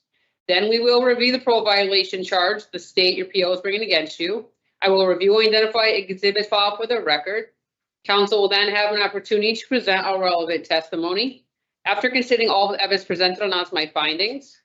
If I find that you have violated one or more conditions of your parole, counsel will have an opportunity to speak to your background and history. Do you have any questions about the purpose or procedure before we begin? No. Okay, you have important rights today. You have the right to have an attorney present, and you have counsel here. You have the right to receive the written notice of charges of violation. Did you receive the written notice? Yes. You have a right to review the evidence against you before the hearing. You have a right to submit evidence in support of your case. At the hearing, you have a right to call and examine voluntary witnesses and cross-examine adverse witnesses. Do you understand these rights, and are you ready to go forward? Yes. So we will now review the charge the state your PO is bringing against you and the information underlying each charge. Charge one, and obey all laws, obedience to the law. Your charging officer reported that during the months of July 25 and August 25, the West Haven PD street crime units were conducting surveillance investigations concerning illegal narcotics sales. West Haven PD utilized a confidential informant and surveillance to orchestrate controlled purchases. On 7/10/25, you sold a off-white rock chunk substance and a purple powder substance later identified as crack cocaine and fentanyl. Information provided by the confidential informant combined with the West Haven PD's investigation resulted in your arrest on 10/30/25 for the following new criminal charges: 2 counts possession of controlled substance first offense and 2 counts of sale of narcotic substance. You're in violation of your parole agreement, which states that obey all laws. You are scheduled to appear before the Milford GA 22 Superior Court on 11/7/25 under the following docket 8666-S for the aforementioned charges. During the months of July 25 and August 25th, the West Haven PD street crime unit were conducting surveillance investigations concerning illegal narcotics sales. West Haven PD utilized a confidential informant and surveillance to orchestrate controlled purchases. On 7/22/25, you sold the off-white rock chunk substance and a purple powder substance, later identified as crack cocaine and fentanyl. Information provided by the confidential informant combined with the West Haven PD's investigation resulted in your arrest on 10/30/25 for the following new criminal charges: 2 counts possession of controlled first offense and 2 counts sale of narcotic substance. You're in violation of parole agreement, obey all laws. You're scheduled to appear before the Milford GA 22 Superior Court on 11/7/25 under the following docket 8665-S for the aforementioned charges. During the month of July 2025 and August 25, the West Haven PD street crime units were conducting surveillance investigations concerning illegal narcotic sales. West Haven PD utilized a confidential informant and surveillance to orchestrate controlled purchases. On 8/2/25, you sold a off-white chunk substance in a purple powder substance identified as crack cocaine and fentanyl. Information provided by the confidential informant combined with West Haven PD's investigation resulted in your arrest on 10/30/25 for the following criminal charges: 2 counts possession control first offense and 2 counts sale of narcotic substance. Your violation of your parole agreement, which states I will obey all laws. You are scheduled to appear before the Milford GA 22 Superior Court on 11/7/25 under the following docket 866-7S for the aforementioned charges. In charge 2, drugs are the exact same charges that I just read as obedience to the law. I'll stipulate those are the same set of facts for charge number 2. Okay. And the state has filed the following exhibits that are pre-marked for identification as Exhibit A, conditions of parole; B, remand of custody; C, parole violation report; D, notice of parole violation, parole rights; E, West Haven police report or warrants; F, judicial CT pending case detail; and G is BOPP summary decision. Did you receive notice of parole violation report, and those other documents I marked? Did you review it? Yeah, I did, yes. I believe he had also. And council has filed the following exhibit, which is pre-marked for identification, is Defense Exhibit 1, which is a list of parole accomplishments and future plans for parole reinstatement. I received an addendum from PCS. The addendum states on 4/23/26, Mr. Smith appeared in Milford GA 22 Superior Court under dockets ending in 8665, 8666, and 8667 for the following charges, which are 6 counts possession controlled substance first offense and 6 counts of sale of narcotic substance. Each docket had 2 of the above mentioned charges. Under docket 8665, all the charges were combined to 1 statute, sale of narcotic substance, second offense. The subject was found guilty and sentenced to 1 year jail. All charges for docket ending in 8666 were marked nollied and the case was disposed. All charges under docket ending in 8667 were marked nollied and the case was disposed. I have a total effective sentence of 1 year jail, which gives me an EOS date of 11/29/26 with a TS eligibility date of 5/15/26 as of today. Do you need to continue this hearing to obtain any additional evidence? No. Okay, we have no witnesses today. So now defense opportunity, if I present evidence, speak to any evidence Yes, submitted. regarding the first part, it's gonna be relatively quick, because what occurred in court, that is correct. There's 1 count and my client received 1 year to serve and the additional charges were nollied. And showing a disposition date of April 29th, I believe, of this year, when he resolved the case. You said April Yeah, 29th or 23rd? April 23rd of 2026. He got 1 year to serve on 1 count and the remaining charges were nollied. Jermaine, that's your understanding, correct? It was just 1 year and the other charges were nollied, correct? Yes. Okay. Was there a conviction of possession of controlled substance first offense with 30 days? Is that noted? Is that anywhere? Second, tell me that. There was. That was the misdemeanor charge on docket ending 390. It's 30 days concurrent. 390. Yes, on the misdemeanor charge. And then the year. And that was concurrent. That was concurrent, correct. So it was a conviction for sale of narcotic substance, second offense, received a 1 year jail sentence, and you said concurrent, right? Or was it consecutive? Consecutive. It was consecutive? Yes, for the 30 days to the year, correct? For Yes. total 15 months? 1 year and 30 days. 13 months. 13. 13 months. So 1 year, 12 months on 1, 3 months, 30 days. 30 days. Mhm. All right. 13 months. Yes, I want to make sure the docket number. So ending in 665, it was 1 year. Yeah. And then we have 30 days on one ending in 390. A total effective of 13 months. 13 months. Okay. So that will give us the dates that I had stated for the 11/29. EOS. I have the same date, which I just discussed with Mr. Smith a few days ago. Okay. All right, so now I'll turn over. Yeah, I agree with the addendum in court. I want to be heard about his background at the appropriate time. As far as what happened in court, that speaks for itself once again. All right, so what I'm gonna do is I'm just gonna announce my findings in regards to the charges. So regarding charge 1, if you find he violated conditional bail laws, obedience to the law based on his conviction of sale of narcotics substance, second offense, and possession of controlled substance, first offense, and received a TES sentence of 1 year and 30 days or 13 months. This is also supported by the exhibits A, C, and E. Regarding charge 2, I do find you violated condition drugs based on evidence provided, exhibits A, C, and E, as well as the convictions that I just stated.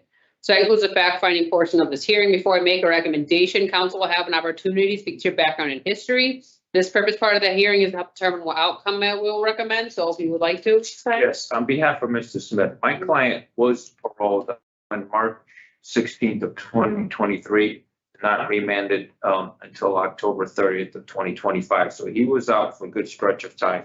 Mr. Smith is 36 years old. He does have 3 children who's in contact with all of them. Upon his previous release, he was sponsored by his grandmother, Ms. Smith, in Hamden. He was there until he was remanded in October of 2025. He did report to us. He did complete the New England Tractor Training School in Bridgeport. He did obtain his CDLA in 2023. He did have a full-time job for AMI Transportation out of West Haven. He was there for approximately 14 months. And prior to remand, he was in the process of establishing his own trucking business, Night and Day Transportation LLC. He indicated to us he did obtain the necessary DOT numbers, so he was about to start that business. As far as his housing, he is amenable to being sponsored by his grandmother again, Ms. Smith. I provided you with her address and her phone number is also listed. As far as work, he does want to renew his CDL license. As I previously stated, he did complete schooling for that. He is able to return to AMI Transportation in West Haven, and he does want to start his own trucking business, and he's amenable to any treatment recommendation. Jermaine, anything I left out about your background or what you want to do when you get out? If you want to add anything that you feel I missed, now's your opportunity. No, that's okay. Pretty much. Thank you. So I'll be right with you with a recommendation.